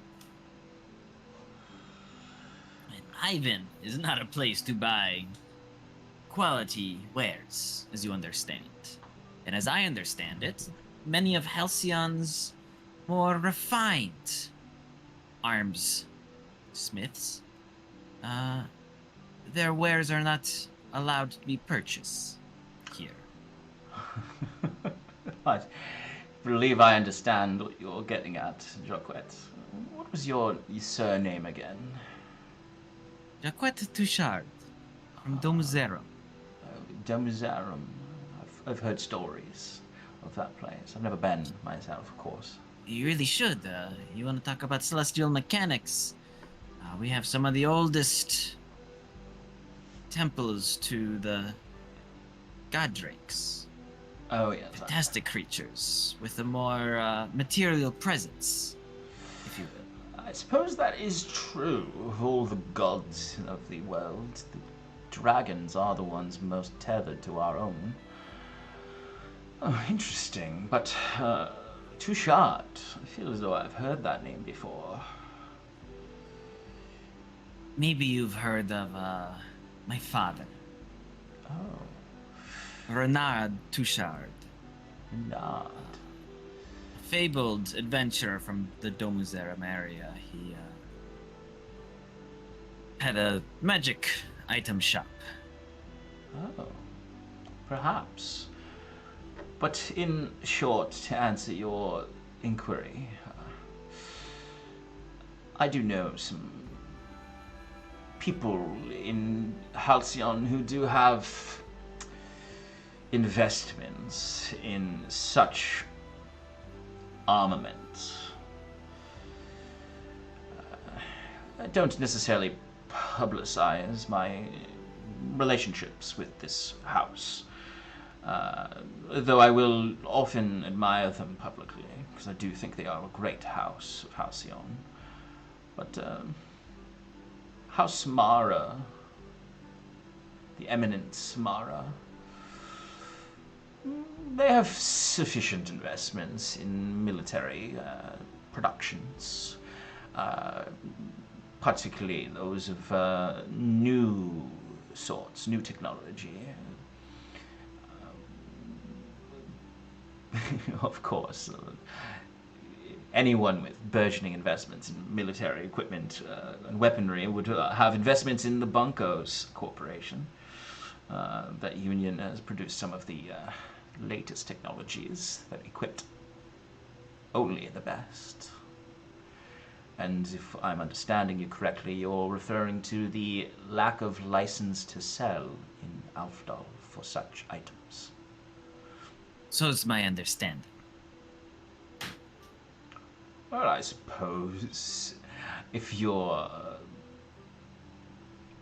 curious and you have a connection, if you're someone of great wealth, with an adventuring father, a magic shop in one of the great cities of Gwenvalir, perhaps you are the adventuring type who could afford such goods. Can I take a whiff of the whiskey? Mm-hmm. Was I able to see what, type of whiskey it was? They probably would not have been able to see what kind it was. They just brought the glasses in. They didn't pour it in front of you. Okay. But smelling it, it immediately has a smoky scent to it. It's more of a scotch than like, say, a bourbon. Does it smell expensive? Give me an insight check.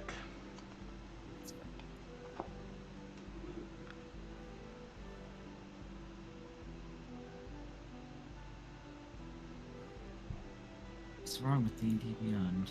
It's a 22. Okay, yeah, you can smell it, and it immediately, I don't know how much Jacques likes whiskey, but it's definitely, he's at least with 21 or 22, absolutely can tell that this is expensive. Finest, most likely. Definitely not skimping out on the whiskey here.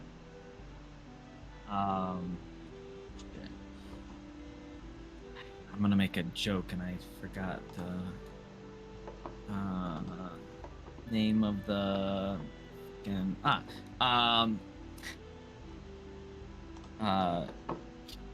Don't worry, my friend. I have pockets deep enough to also afford Planetar's jealousy. As he takes a sip. For those that don't get that whiskey joke, the only reason I get it is because I have a friend that drinks a lot of whiskey. That's Angel's Envy. Planetar's jealousy. Oh, I like it. I'm going to write that down because it's now canon.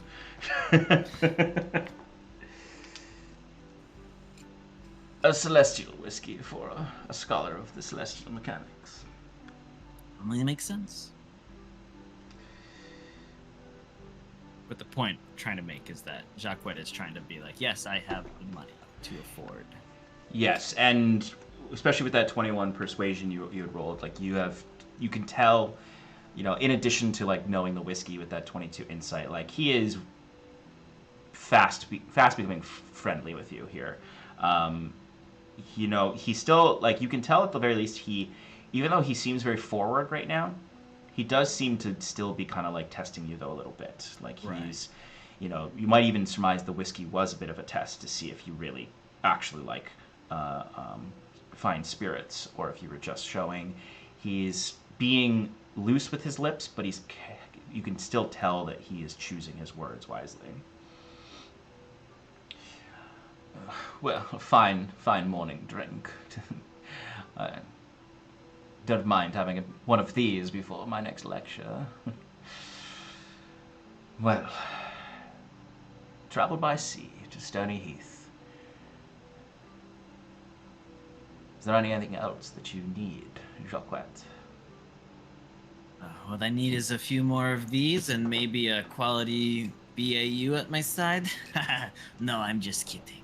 But really, if you ever find a way to get anything into the city, and he finishes his drink and slides it on the table, please let me know. Of course, an appropriate finder's fee will come your way. Well, Mr. Touchard, I would never do any such thing to violate the import laws of our great country, the Sodality. But of course, No. If someone were to find such an armament on such an adventurer, I would not work with someone who doesn't have the appropriate license, of course. Of course. No, that's not what I was suggesting, my friend. Merely that to better ensure any future jobs you may have for us, we can fulfill to the utmost quality. And perhaps if I were to, and he looks very pointedly at you with this, see the capabilities of such a powerful weapon such as your party, I might be more assuaged to outfit such a weapon. Of course, Jacques says as he brings his hands up, like almost defensively, and as he does, he's going to flick the whiskey glass so it smashes on the floor. Is he doing it to appear, like, are you actually just throwing it on the ground, or is this more of a, like, It's a sleight of hand. He's like he was clumsy and accident. Like Okay, he like yeah, that's what I is wanted like to trying know. to be like a little defensive. Like, hey man, I'm not trying to start anything. And in his almost anxious response, nervous response, knocked over the glass. Excellent. That was the point of clarity I wanted. Go ahead and give me a sleight of hand check. And as he's doing this, when Septimus is distracted by the shattered glass, Jacquet is going to, try to swipe some papers off his desk that seem the most important, indicating arms trades, contracts. That was a 12. 12, okay. For that sleight of hand. So Cadmus, sort of, as you do this big sort of show of flipping the glass up, Cadmus does like look at you. You don't necessarily clock suspicion, but clearly his focus is more attached to you now, as opposed to the way he's been sort of flippantly looking about and being a lot very casual. He's much more eyeing you as you flip and smash this, and as you kind of guffaw a little at this, he goes, "Oh, such a waste of good spirits," as he just snaps his fingers and prestidigitates, or he casts mending on the glass, and it just and prestidigitates the whiskey away. This quite quickly too, where you don't really have an opportunity to go for a swipe on something from the desk. Gotcha. Perhaps you've had a few too many at breakfast. That must be it. And I just want to clarify, I have no intentions of doing any illegal business ever, because I am a law-abiding citizen of the Solidarity. Sodality. Whatever, I'm not from around here. Anyways, I'll see you later, Septimus, when we have good news for you. I hope so, Jacquet Touchard. As he would go and fetch the glass off the ground and put it on his desk and sort of see you out. Okay. Then yeah, Jacquet's just gonna head to the Temple District, a little annoyed with his meeting with Septimus. Okay. So you arrive. You arrive in the Temple District, and as you're walking, you would spot your friends sort of in the middle of the courtyard, waiting for you, as the party is reunited. Listen, the guy wasn't being that rude. It's a culture kind of here in the Off Islands. If you slurp, it means you're enjoying something greatly. Yeah, but why in public? That's just the custom. It's hard to say. Why do we do anything? It's like, I mean, it's etiquette. You don't burp in public for that reason, too. It was also kind of in private, because he wasn't out in the open like we are right now. So semi-private. At least he doesn't openly steal people's food. All right. That's a good one, Fjern. Yeah, she does steal a lot of food. It's kind of gross. Do you ever get, like, I don't know, somebody's, like, leftover teeth juices on there? I don't know. Is that Probably. evident? Teeth juices. It's called saliva, It Bruce. means- I thought you would know yeah. this. I mean, probably. I mean, how else you're going to leave the teeth juice on everything that you eat, right? Stop saying teeth juice. That's No, not I a thing. like it. I like it. No. It's teeth juice. How did your meeting go? Yeah, how'd it go? You seem a I little didn't annoyed. quite get what I was hoping for out of Septimus. He, Seemed like Definitely a is- sly bastard. he definitely has some kind of illegal connection to Halcyon. Bruce, are you familiar with a house, Mara? Somehow. I have... Samara? Mm-hmm. Oh, I missed that. You said it twice. Well, you know what it is, because I'm saying house, so it probably sounds like House Mara, like it connects together, probably. I had House Mara too. So. Yeah. Eminence Samara. Bruce, go ahead and give me a roll just to see if you have more knowledge than the basic knowledge. You can give me a history check. Dirty 20. Dirty 20, great. Gross. Eminence Samara is, so generally you know that there are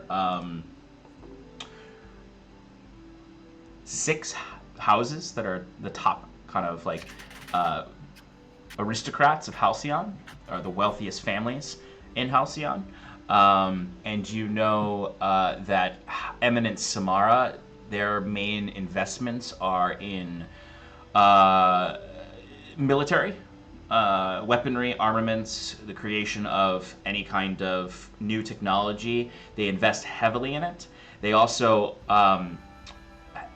have deep ties to the Halcyon military as well. Particularly, their house rose up during the Alumno Defiance Rebellion. Their house kind of gained a footing then and made a lot of money off of that war. And they're generally, to those who have a little bit more of a moral compass in Halcyon, they are the ones that they're pretty dirty as far as the houses go. Many see them as war profiteers. There literally are war profiteers, and generally are not concerned with what happens to the people who die in these wars. Very like pre-Iron Man Tony Stark. So they're not looked at too fondly by most folks. Those who are a little bit more well off, at least, like kind of like have this mindset where they're like, well, you know, they're helping protect Halcyon. Like they might be kind of bad people, but you know, they serve a purpose. Yeah, that's propaganda. I hear they got a new fashion line coming out, and like, I mean, the drip. Yeah. So I'd relay that to Jacqueline. Well, our new employer's got some connections. Rubs elbows with Eminent Samara. I mean, he gave me those kinds of vibes. Just the dirty ones. That is. I understand them, so... Either way, he's a good connection to kind of use in some... I insinuated some potential favors moving forward, maybe to acquire some BAUs in better condition. What does that mean? What's it mean? Bunko something or another? Bunko, Funko, Chunko? Apparatus Union. You know, and Jacquet's gonna kind of open his jacket and show the pistol. You know, like one of these things. Let's not be flashing these around, Jacquet. That didn't clarify it for us, so... Alright. Weapons that are better than the average sword, right? But, well-made weapons, yeah. And there was a whole artistry to developing these, and they really shouldn't be sold here. They are illegal to sell in the Aldhalor. Yes, all right, yes. So having them on our peoples is a, I don't know if it'd be crime really, maybe more of a misdemeanor. I don't know how the legal system works here, but regardless, we could be confiscated of those items if the proper people were informed. Yeah, I think any degree of caution is worth taking. Of course you do, Bruce. That's your kind of thing. Is this why you took away that sword from me? Yes, it is. I'm sorry. No, it's I quite all bought you right. a new one, and don't you worry. We'll Relax, sweet Bruce. It's fine. Okay. All right. Yes, sweet Bruce, relax. Anyways, it seems that Cadamus's interest is purely with the artifacts coming out of the mine. I saw some contracts for arms shipment. I couldn't quite get a good look at them for closer inspection, but I surmise that there's more in those mines that he wants, and it's not actually tied to the silver, which is what I thought. I thought he was just, had investments in the mines, but... Right. We got a similar, line coming from the temple district. When questioning them about the, Aradunai, it seems that the more radical groups of them are often defensive of artifacts that might have been uncovered, or perhaps whatever the Academy wants to get their hands on is exactly what the Aradunai are trying to keep away from them. So this whole situation might not be about the silver at all. It's a silver mine, right? Yeah. Well, quite a bit to think about for our journey. But at least we have some semblance of what these eco-terrorists want. I'm still not convinced that they really are eco-terrorists. It's possible that we're in the wrong here. all right, let's not start pointing blame yet. We don't even know what's going on, so we shouldn't be jumping to any conclusions about whether they're eco-terrorists or whether we're in the wrong. Right now, there's a situation. We need to get informed, and then solve it, and then get paid. All right. Well, in that case, I have a more immediate lead on this murder investigation. Fantastic. We've got the names of the two victims, and apparently one of them used to spend a lot of time in that, or both of them used to spend a lot of time in that temple over there, as I point to the house, the Revelry Row, and say, looks like a fun place. Apparently they've heard of me, so maybe I could use, my muscle to get some more, more information out of them. Sure, and what exactly were the names of the victims? I relay that information. Hugo Pascal and Nice. Martin Escoroth. Escrow. No, Escoroth. Escrow. I was gonna make that joke earlier, but then Sean immediately said that he had all his money in his pockets, and I was like, damn. Martin Escargot. I also wrote that until I realized how it was pronounced. Okay. What would y'all like to do? But yeah, I share the details of our conversation with Juquet. Yes, Jukut, and mention we also found the scene of the crime. There might not be much left for us to learn if we go over there, but it's probably still worth taking a look before it gets dark. We're here, why not? Let's go see what we can find about our victims at the Revelry, shall we? Is that alright with everyone? Sounds good. Okay. Same here. All right, so you head on over to the Revelry. So, like I said before, it's a multi-storied tavern. You can see there's 3 stories to it. There are sort of bright, colorful banners all over it that just sort of hang. No, like noticeable flags of any kind of country or anything. It's just colorful, chromatic flags and banners just sort of hang off of the sort of overhanging 3rd story.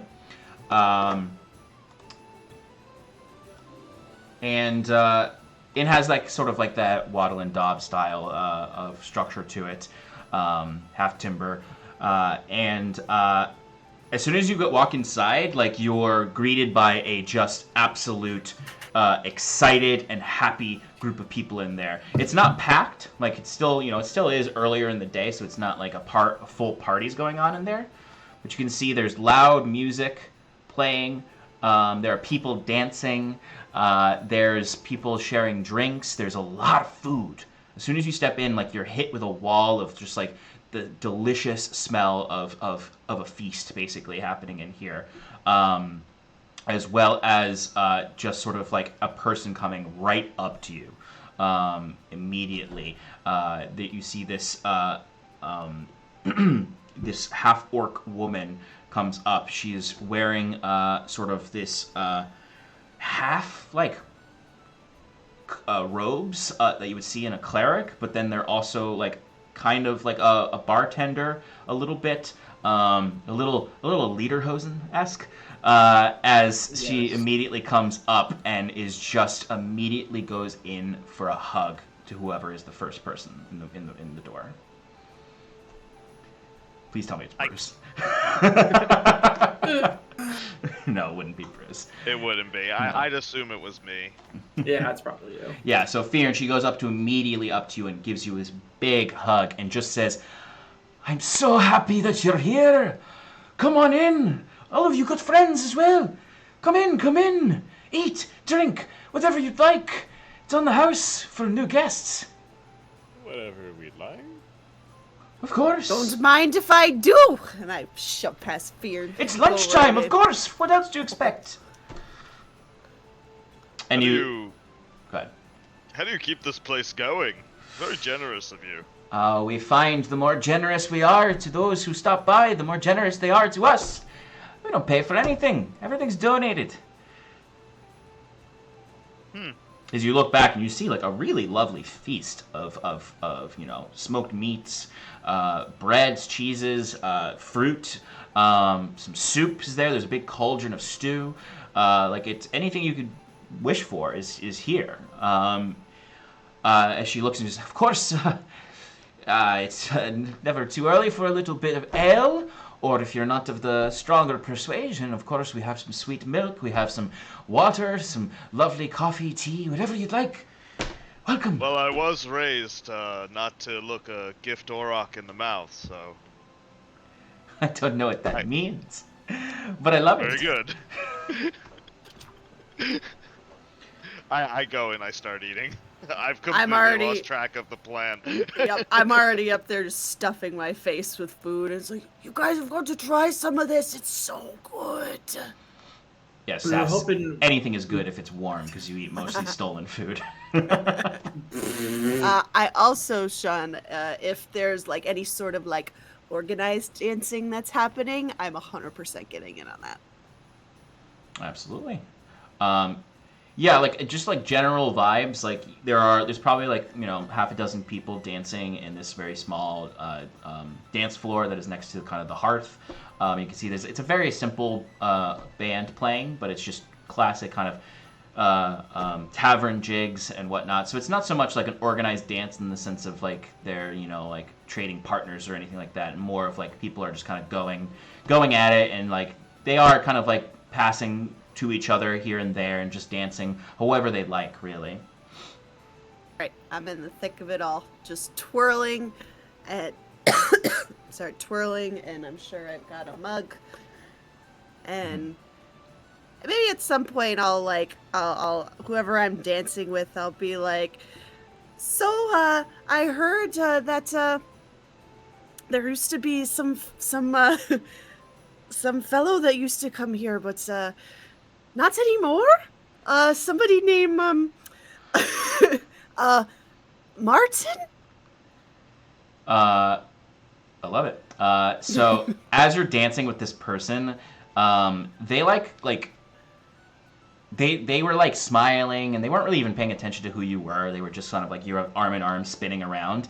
And as soon as you mention this, they kind of like give you a frown and kind of like they don't answer you. They kind of let your arm go and dance away. As you seem to be harshing their vibe. Sorry. Killing her buzz. We're off a groove. As she doesn't like that you brought up the dead guy while they're That's dancing. fair.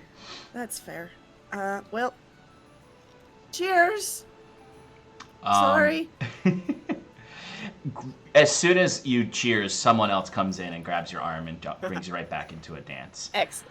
And she just keeps asking every person. Yeah. Hey, you hear about the dead guys? Bye. You know, Oh, you know what? cheers. I will do that, and this. So I'm probably the only one. Saz, left on the do dance give me a floor. persuasion roll then, if you're going to do it to more than one person. Okay. While she's doing that, the rest of you, what are you doing right now? Ian is sitting at the feast table and has completely lost track. He's just eating and enjoying himself. Is the half-orc woman still standing in front of us? She, if you would say something, she would stay with you. But she basically, as soon as she brought you in and showed you the table, she was about to walk off. But if you say something, she will stay around to answer any questions. We were hoping to maybe ask a couple questions, if that's okay. Oh, Is there somebody who's like a, I don't know exactly what you call it in this sort of establishment? What would your equivalent of a sept be, or a sept? a septum, a priest, reverend? pastor, Yeah. a holy man. Oh, Who, okay, I guess yeah. who's in charge or who runs this whole show? Yeah. Okay, yeah. Reggie! We got questions. Above my pay grade. She looks back and goes, "Hey, enjoy the lunch. Have some drinks, dance a little. Reggie will be out. He can answer your questions. He's in charge around here." Jaquette grabs a tankard and a sausage and then rejoins Septimus and Bruce. Yeah. Boy, Septimus, over here! I'm like waving at them, like trying to get their attention. Septimus will walk over. He's a little not suspicious, but just like something's it's too good to be true right now. Mm-hmm. So he's not going to take anything that they offered. And He it's might like, just be a little paranoid. yeah, totally. And I mean, those of you who are eating, like, it all tastes good. Like, there's no, like, it's not like, it doesn't seem cheap even. Like, it's just hearty. For Septimus, I think it's more in the back of his mind. He's like, if I eat this, they're going to be throwing the bill at the end of at the end of it too. Be like, oh well, here you go. This is what it cost. Yeah, totally. He's like, I don't want to spend money. While you guys are sitting there, you do notice, like, there's this one older gentleman who is just absolutely housing this food. Like, he just is, like very messily, gluttonously eating. As he just sort of looks over at you all, and he notices some of the hesitancy, and he's just like, every day, lunch is free here. As he's just shoveling some sausages in his mouth. I'll come every day. Every single day. I'll come here. That's quite plain to see. Are you proud of that fact? Man, they love it. They love Do it. you give anything in return? Well, occasionally, I'll toss a few coppers their way. As he's just like bites into it and snaps this sausage in his mouth. Well, who am I to judge? As Jaquette like shears him with the sausage and then continues to eat. Yeah. How is that affordable? Feed all So- these people. Back in Domuzerum, I think we called it a soup kitchen type situation where people would donate and you would feed those in need. And sometimes they're subsidized by the government. It's all works out in the end. You'd be surprised what people are willing to give when they think it earns them a place up, with the big guys upstairs. And it's as you say that part particularly that you all look over to the fireplace and can see the decorations on the walls. So first of all, this place is got like random shit on the walls. TGI Fridays It's got style. TGI Fridays vibes. It's absolutely like has just like a lute that's got flames painted on it. Is up on the wall. Like there's like taxidermied animal heads. There's just like esoteric paintings, signed things that no idea what their relevance is and who signed them. But you notice above the fireplace is like the only thing that can be close to like any kind of iconography, and there is just this painting of Ro the trickster, painted as a very, very handsome tiefling, with very elegant horns that kind of come back and sort of almost like come back and then fold against the back of the head as if that the horns were like swept back hair. It has like these very beautiful ripples in them, very beautiful bands and jewelry all over it, with just a very, very strong jaw, clean shaven, smirk on his face, as he is. Yeah, go shave, Mike. Holding up a goblet in one hand, and in the other hand has this mandolin. And he's dressed in like what looks like some armor, along with like very colorful bardic attire. But it wouldn't be long before you hear the doors open from behind the bar, and you see them open, and you would see no one walk out of them, and then see it close, and then you look down, and from around the bar walks a goblin, Reggie, so as it were. What is he?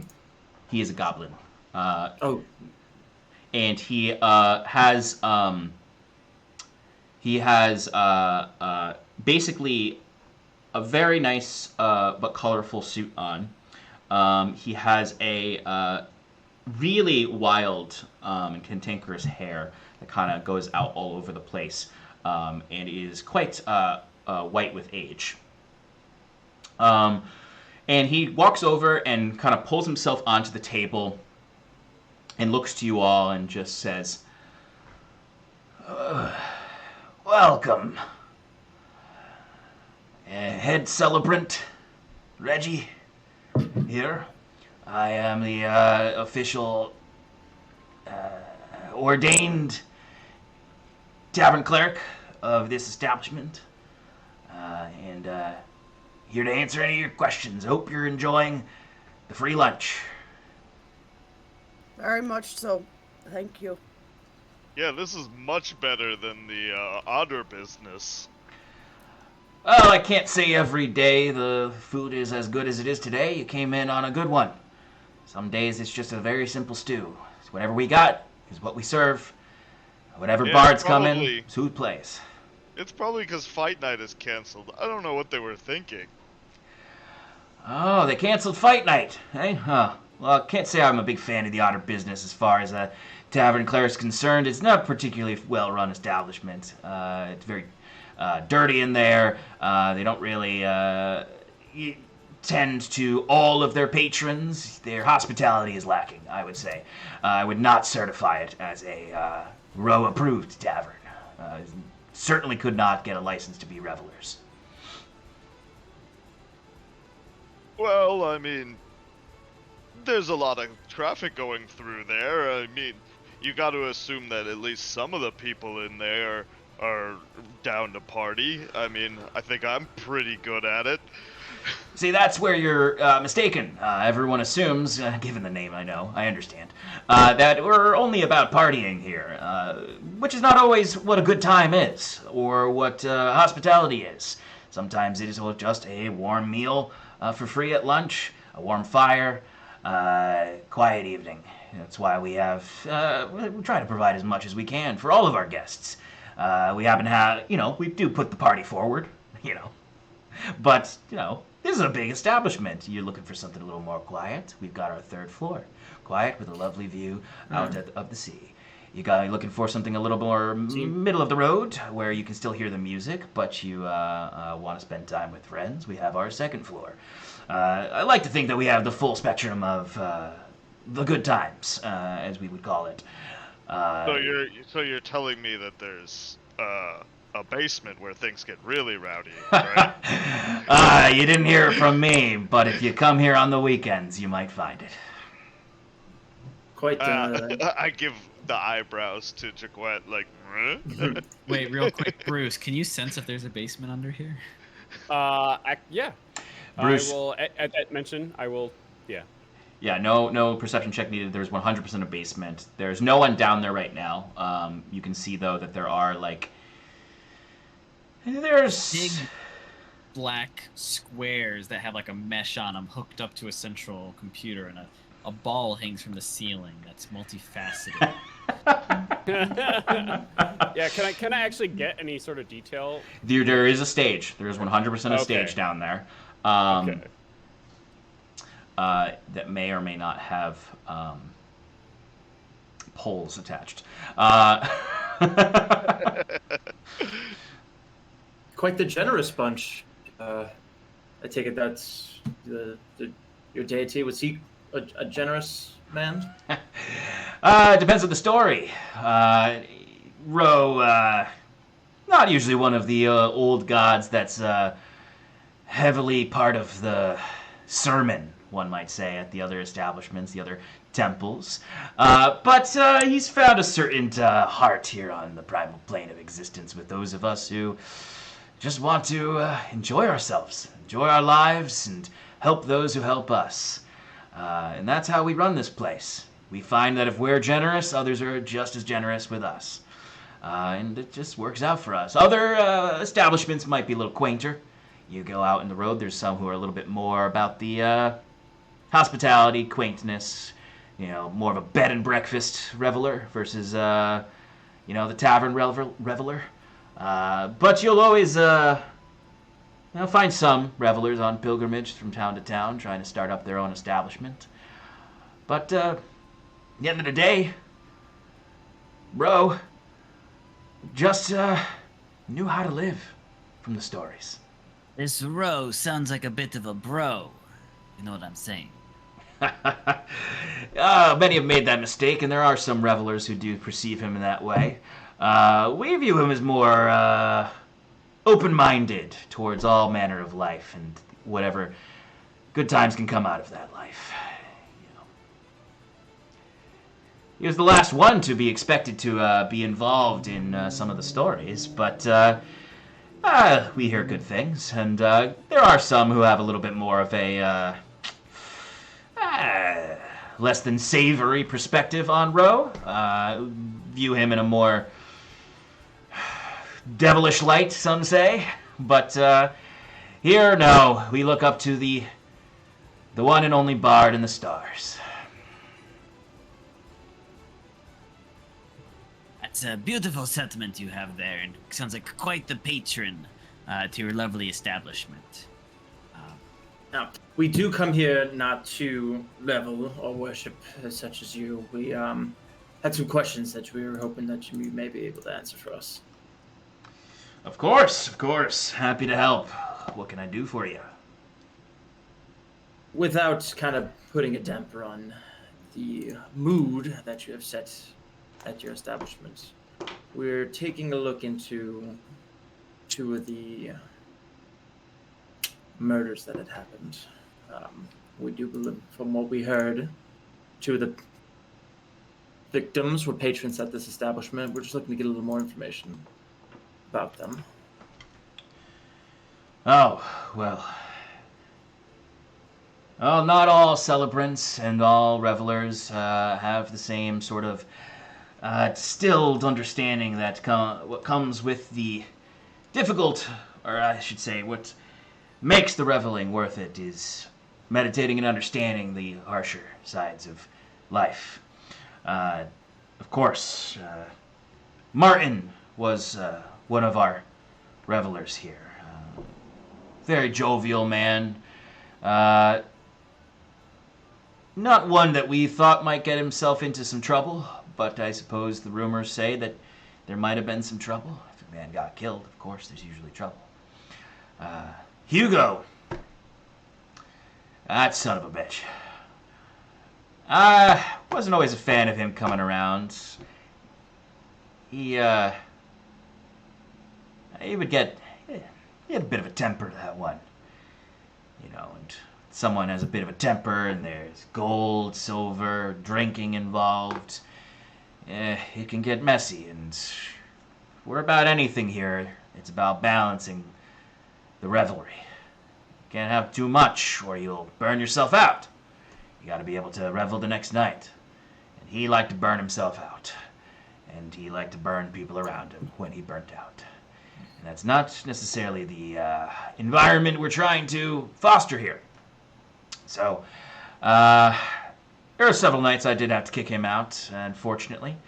I wouldn't say he was prone to make enemies. He usually would come back quite apologetic. Usually, if he was in a luckier month, he would drop some heavy donations to make amends. A man who liked to promise a lot of things and didn't always back up those promises, I guess is the best way to describe Hugo. Martin, on the other hand, very, very friendly man. Very jovial, but often quite nervous. Don't know what kind of dealings they had, but if Martin was working with Hugo on anything, it probably had something to do with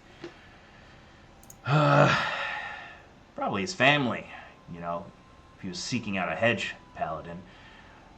Martin's got family out in the countryside that he's been trying to move to the city for a long time. Roads have been dangerous of late, so I wouldn't be surprised if he was trying to work things out with Hugo about some kind of work, since Hugo often, as you'd expect from a hedge oath paladin, to have gone out and done those sort of things. But most hedge paladins would do it for the kindness of their heart, especially after many a free lunch here at the Reveler's Tavern. But he often would ask for money, and often would ask for money when it was convenient to get the most out of somebody. What one might call extortion. Hmm. Okay. Well, You know whereabouts in the countryside Martin's family was? I think they were somewhere closer to the north. Probably in the countryside around Stony Heath. Jacquet gasps. Yeah, you know, we got a lot of our revelers come from the countryside. You know, they're usually the third son or daughter of a big family where they're just like, I'm not taking over the family business anytime soon. I like having a good time. I'm going to go to the big city. Right. Anyway, what was the last time you saw these two? Either or. Well, last time I saw Martin, unfortunately, was probably, truthfully, a couple nights before he was found murdered. I mean, he's one of our bartenders. So, of course, we try to take care of our own. And he did seem, I would say, his typical nervous self. Until you get a few drinks in him and then he relaxes a little bit. But he was tending bar that night. I don't recall if I saw Hugo that night. But I also didn't really think that they had much of an interaction. So, I don't know. Maybe one of our other revelers would know more. Right. Anybody who talked to him that night, we can get in touch with now? Yeah, let me, give me a second. I think I know somebody who might have been there that night who talked to Martin a little bit. And you see he kind of slowly lifts himself and he lets out just like the most old man groan ever. He's just like, okay, Celebrant's knees aren't what they used to be. As he wanders off to go find someone.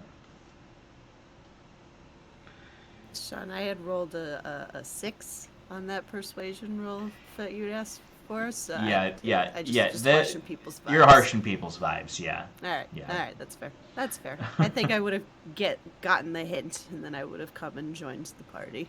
Okay. But anyway, you're sitting there for a few moments alone. Eventually he would come back with this young Firbolg with sort of like black and gray fur, bright pink nose, really, really big, very innocent eyes, probably a teenager, comes over and he goes, this is, what was your last name again? The Firbolg names, I'm sorry, I always forget. And then it's like, I'm, Max. Mary Hyven. Max billow grass. Oh, Yeah, I saw Martin last night. He was here. He was talking a little weird. And you see Reggie's like, anything specific about Hugo that you might have heard him talking about, or other weird things he might have been babbling about. You see the kids like Max is like, yeah, I mean, I kept talking about broken promises. I think Hugo might have burned them, as he does. And he was building up the courage to go confront him, I think. You know, Lisa was encouraging him to confront them. And I said, I meant, that guy's got a pretty sharp sword. So I don't do anything hasty or rash. And, but he's getting fired up. He's getting real fired up, and I think Martin was building up the courage. He just kept mentioning something about, like, how can he break his oath, oath breaker, like, kept talking about this oath. And, I said, hey, man, I don't think these paladin oaths are really anything big and it's not like what is it? Are they going to get struck by lightning if they break their oath? What's going to happen? And he said, no, like, this is, his oath is serious. This is magical. It has to work. They told me it would work, he kept saying. I don't know who they were. We asked him, and he just kept saying, like, I can't tell you. I can't tell you. well, thanks for your help. We actually just came from Billowgrass. I don't know if you know some people there, but we ended up saving the town from bandits. Maybe you read about us in the papers? Wait. Or maybe you heard about the certain bard playing over at the Harlequin and Chalice. Jacquet says. He's like leaning up against a wall somewhere, like part of the conversation, but a little on the outside. He was getting pretty bored with Reggie. He's got a tankard in his hand, and now he's got like a loaf of bread. And he's like, bard goes by the name of Jackie Touche. Oh, yeah. Oh, we heard. Yeah. There's some people Spun here a really this week. good yarn about this Bardly Iron and Mana setting out to Billgrass. Yeah, we got some people talking about that in here. We heard of that Iron and Mana. Yeah, right, Reggie. And Reggie's like, yeah. We got some people coming in talking about a show with a new bard. Yeah, I mean, we also I'd like to take walks in Main Street, and I saw the posters for the Jackie Touche show. I was hoping to catch the next one. Do you know when he's playing? He's supposed to be playing next Thursday, though there might need to be a rain check, because he might be out and about adventuring. I'm Jackie Touche, damn it! How could I have told this? I've been able to tell. You see, they're immediately like they do immediately go, oh, okay, all right. I didn't know we had a celebrity in here. Oh, please, I'm not a celebrity. I'm just a humble bard trying to spread the good word of all things adventuring and heroic. Yeah, well, I'm sure the revelers here would love to hear from you sometime if you're ever looking to play a late night gig after the main gig. Or anything, really, Oh, don't promise me a good time, Reggie. Well, I yeah. won't pay you here. That Wait. doesn't seem like you get... everything's a donation. Well, wait a minute. I feel like I'm understanding the ideals of Ro. If I give them something like a good performance, they'll give me something in return, like silver. He says, like, nodding expectantly at Reggie, like, huh? Did 2 + 2 = 4 in this case? Your math there is correct, sir. Now, we don't do contracts like some of the other taverns, but if you give us a good performance, revelers are often pretty generous with their silver. Jackie Touche is nothing but always good with his performances. Well... I hate to be too much of a pry about all this, but I just had a few more questions, if you don't mind. Absolutely not. You're not a problem at all. You're not prying. I want to help if I can. Okay, good. Has anybody else talked to you about the events of that night? Either Max or, what was your name again? Rory? Reggie. Reggie, right. Reginald, if you'd prefer. Oh, that's easier to remember. Well, we did have a reporter come around and ask some questions. A bit stiff, bit of a stiff kind of, not really super fun to talk to. But don't worry about it. I know the guy. I was just curious if oh yeah, Dragonborn we fella. were on the right. Yep. Yeah, he asked a few questions. We told him, we told him about Hugo's brother, and a little bit about Martin, but he moved. He hasn't been back since, though. He kind of seemed to move on. How about this Lisa person Max mentioned? Did she, she seemed to be interested in the conversation. Could she have, known Martin a little bit more intimately, or where is she? She's not here today. She's probably at home. She's taking a day off. But Elisa, yeah, she and Martin were pretty close. Good friends. So he might have disclosed a little more to her. Not sure, about whatever was going on. Than he would disclose to Max here. And Max is just kind of nodding along. He's like, yeah, they're old friends, good buddies. Any chance we could find her someplace? You know where she'll be tomorrow? Oh, she'll probably. We don't have much time, unfortunately. We're a little bit on a schedule. Oh yeah, I'm certain she'll be here tomorrow. She'll be here tomorrow. The lot of us will all be at the parade though on the day after for the governor's arrival. Very curious to see what this whole show is and what he's got to tell us all here in Ivan. Not in my memory of has Governor Pajin ever come to Ivan. I'm unfortunately a foreigner. I'm not very familiar with the governor. I have only heard the rumors around town, but I hear it's a big deal. Well, there's always rumors about people in power who are a little more on the mysterious side. He's a very interesting man from what I've heard. Some even whisper that he might even be a reveler. I'll believe it when I see it, though. Yeah, I mean, to be honest, I have a pretty good opinion of the Commodore, despite never meeting her. The academy that she's put together is a fine establishment, and I hope that this governor doesn't cause her too many headaches. I like the way this town is as when I first got here. Well, of course, yeah. I mean, I don't know much about the rest of the Sodality. I've never really left Ivan myself, so I hope that it doesn't change either. But I don't know what it would change into, so I'd be excited for that too. Hard to dampen your spirits, Reggie, huh? Certain things get me, but change, nah. It's mostly, when a puppy is crying or something. That's what gets me. Preach, brother. Preach. The last song of the night. Once everybody, when the yeah, the closing workers time are sometimes putting gets all me. the chairs on the tables.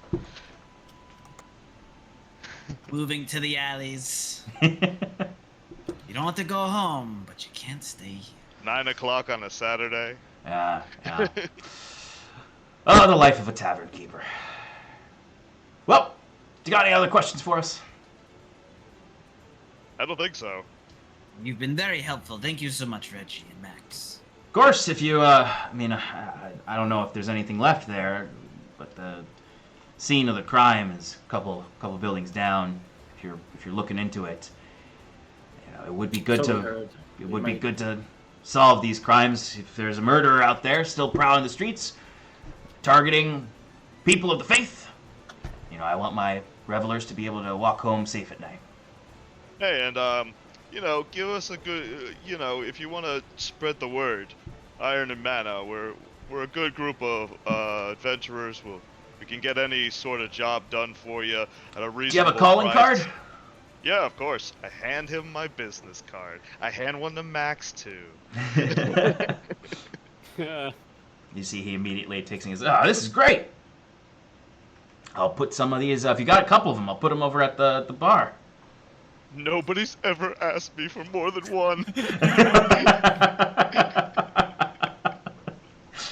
I give him a bunch. Yeah, absolutely. Okay.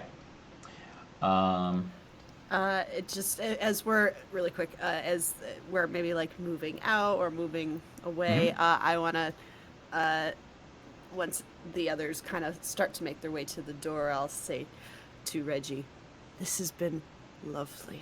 Thank you very much for a wonderful, wonderful afternoon. I can't tell you how appreciative I am. I can just show you," and I give him all of my coin, which is 71 silver and Get 1 out copper. of here. Oh, ma'am, you don't have to give us all of this. No, please, just I don't have any use for it. It's not really what I deal in. So no, this is I'm gonna be a frequent flyer. I'm gonna be Frequent sailor.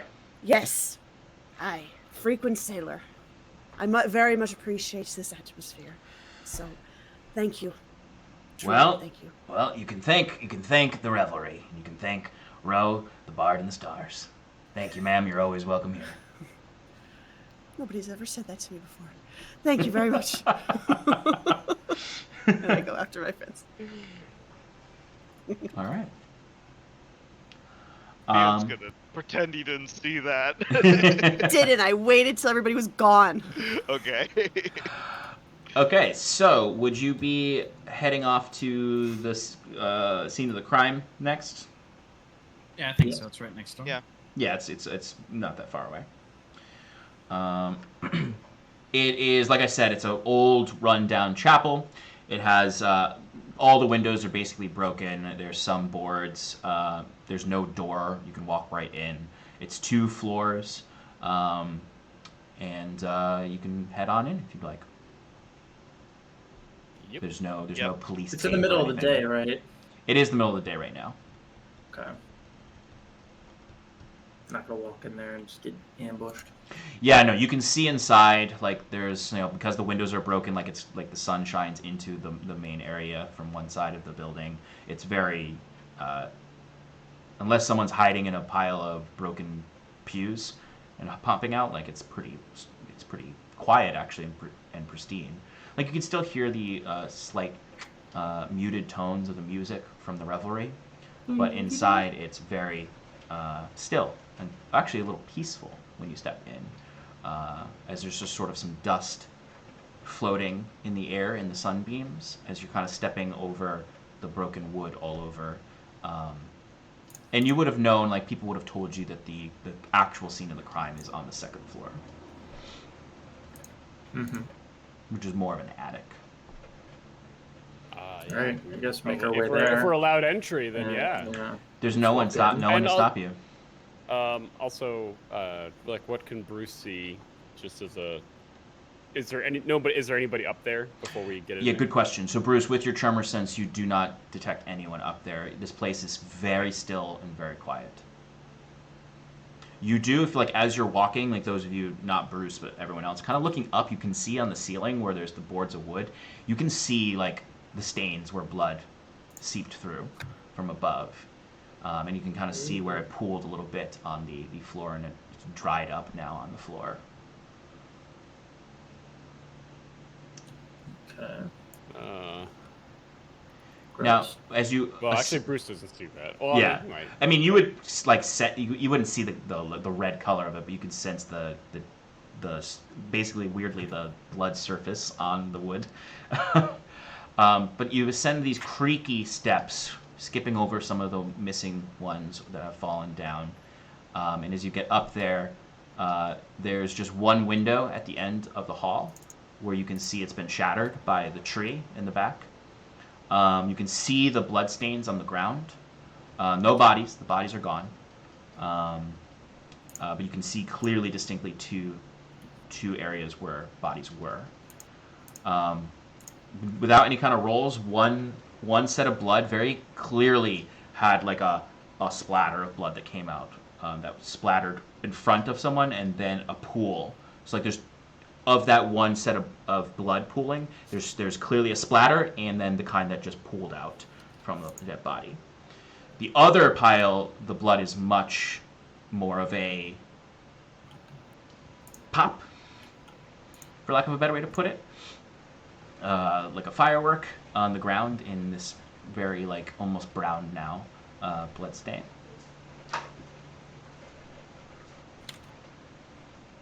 What would you like to do in here?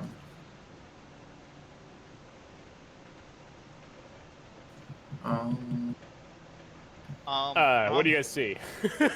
Yeah, from what we know, Sean, just from talking to Kellen and like, the information that we got, do we know which location of the corpses would be which person? Because we know that one got decapitated and the other one was, I'm assuming, impaled or Yeah, slashed. so what you know is that one had their throat slit, and one had their head crushed, as if by like a boulder, which is why people presumed it was a machina that did it, because it's not the kind of destruction that someone, unless they're a huge person with like a mace, a lot of people, and part of that could just be rumors drummed up, where it's just sort of like, oh, mysterious murder, they didn't take anything, machina don't have any need for gold. Right. But you can definitely tell which one, like the one with the splatter is like clearly like the person's throat was slit.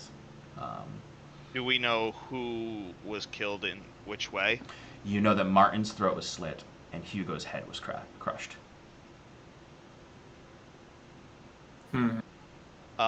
Is there any other distinguishing factors on the floors or walls, such as, footprints or, indentations, signs of a struggle?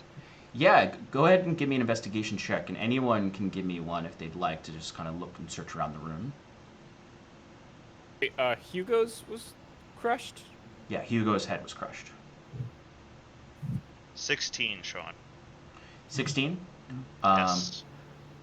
While people are investigating, I think Jacquet is going to look, and he might even leave the building, but he wants to get a larger view of everything, trying to be like, okay, like what are like entryways, like if someone snuck in here, where would they have come in from? Are there any like, maybe Who would have secrets seen hiding around people here? come in and out? Yeah, if there was a witness, where would the witness have seen this from, etc. Yeah, absolutely. So you can give me an investigation check for that. And But I do like Bruce, perception since I'm like looking Yes, around. I'll allow that. Not okay. Yeah, and Septimus during the time would ritual cast detect magic, and kind of just get a little sniff of the room, see if there's any Yeah, residual magic in the room and what Septimus' type it may hardy be. nose. Okay.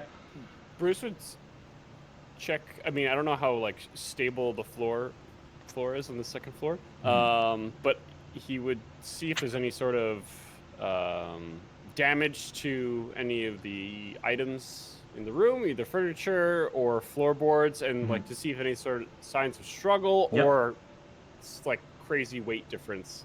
Yeah, go ahead and give me an investigation check. Jacquet, what was your perception? 16 perception. Okay. And then your investigation check, Bruce? That would be a 29. Yeah, blew mine out of the water. And Sass, are you doing anything during this? I did roll an investigation check, but it was a 9, so Okay. I'm not very helpful. Checking the fridge to see if there's anything in there. No, I'm full for once. Yeah. Sass, I'll say that 9, like, you're actually, like, more distracted as opposed to, like, you're not actually, like, helpful. It's more that you're distracted by, like, the church itself. And you're just like, all these temples you've been to, you're just sort of, like, eyeing the shattered stained glass and the pews and everything, and your mind drifts towards the cave that your patron brought you to, and you're thinking about places of worship, and it's distracting you. Appreciate that.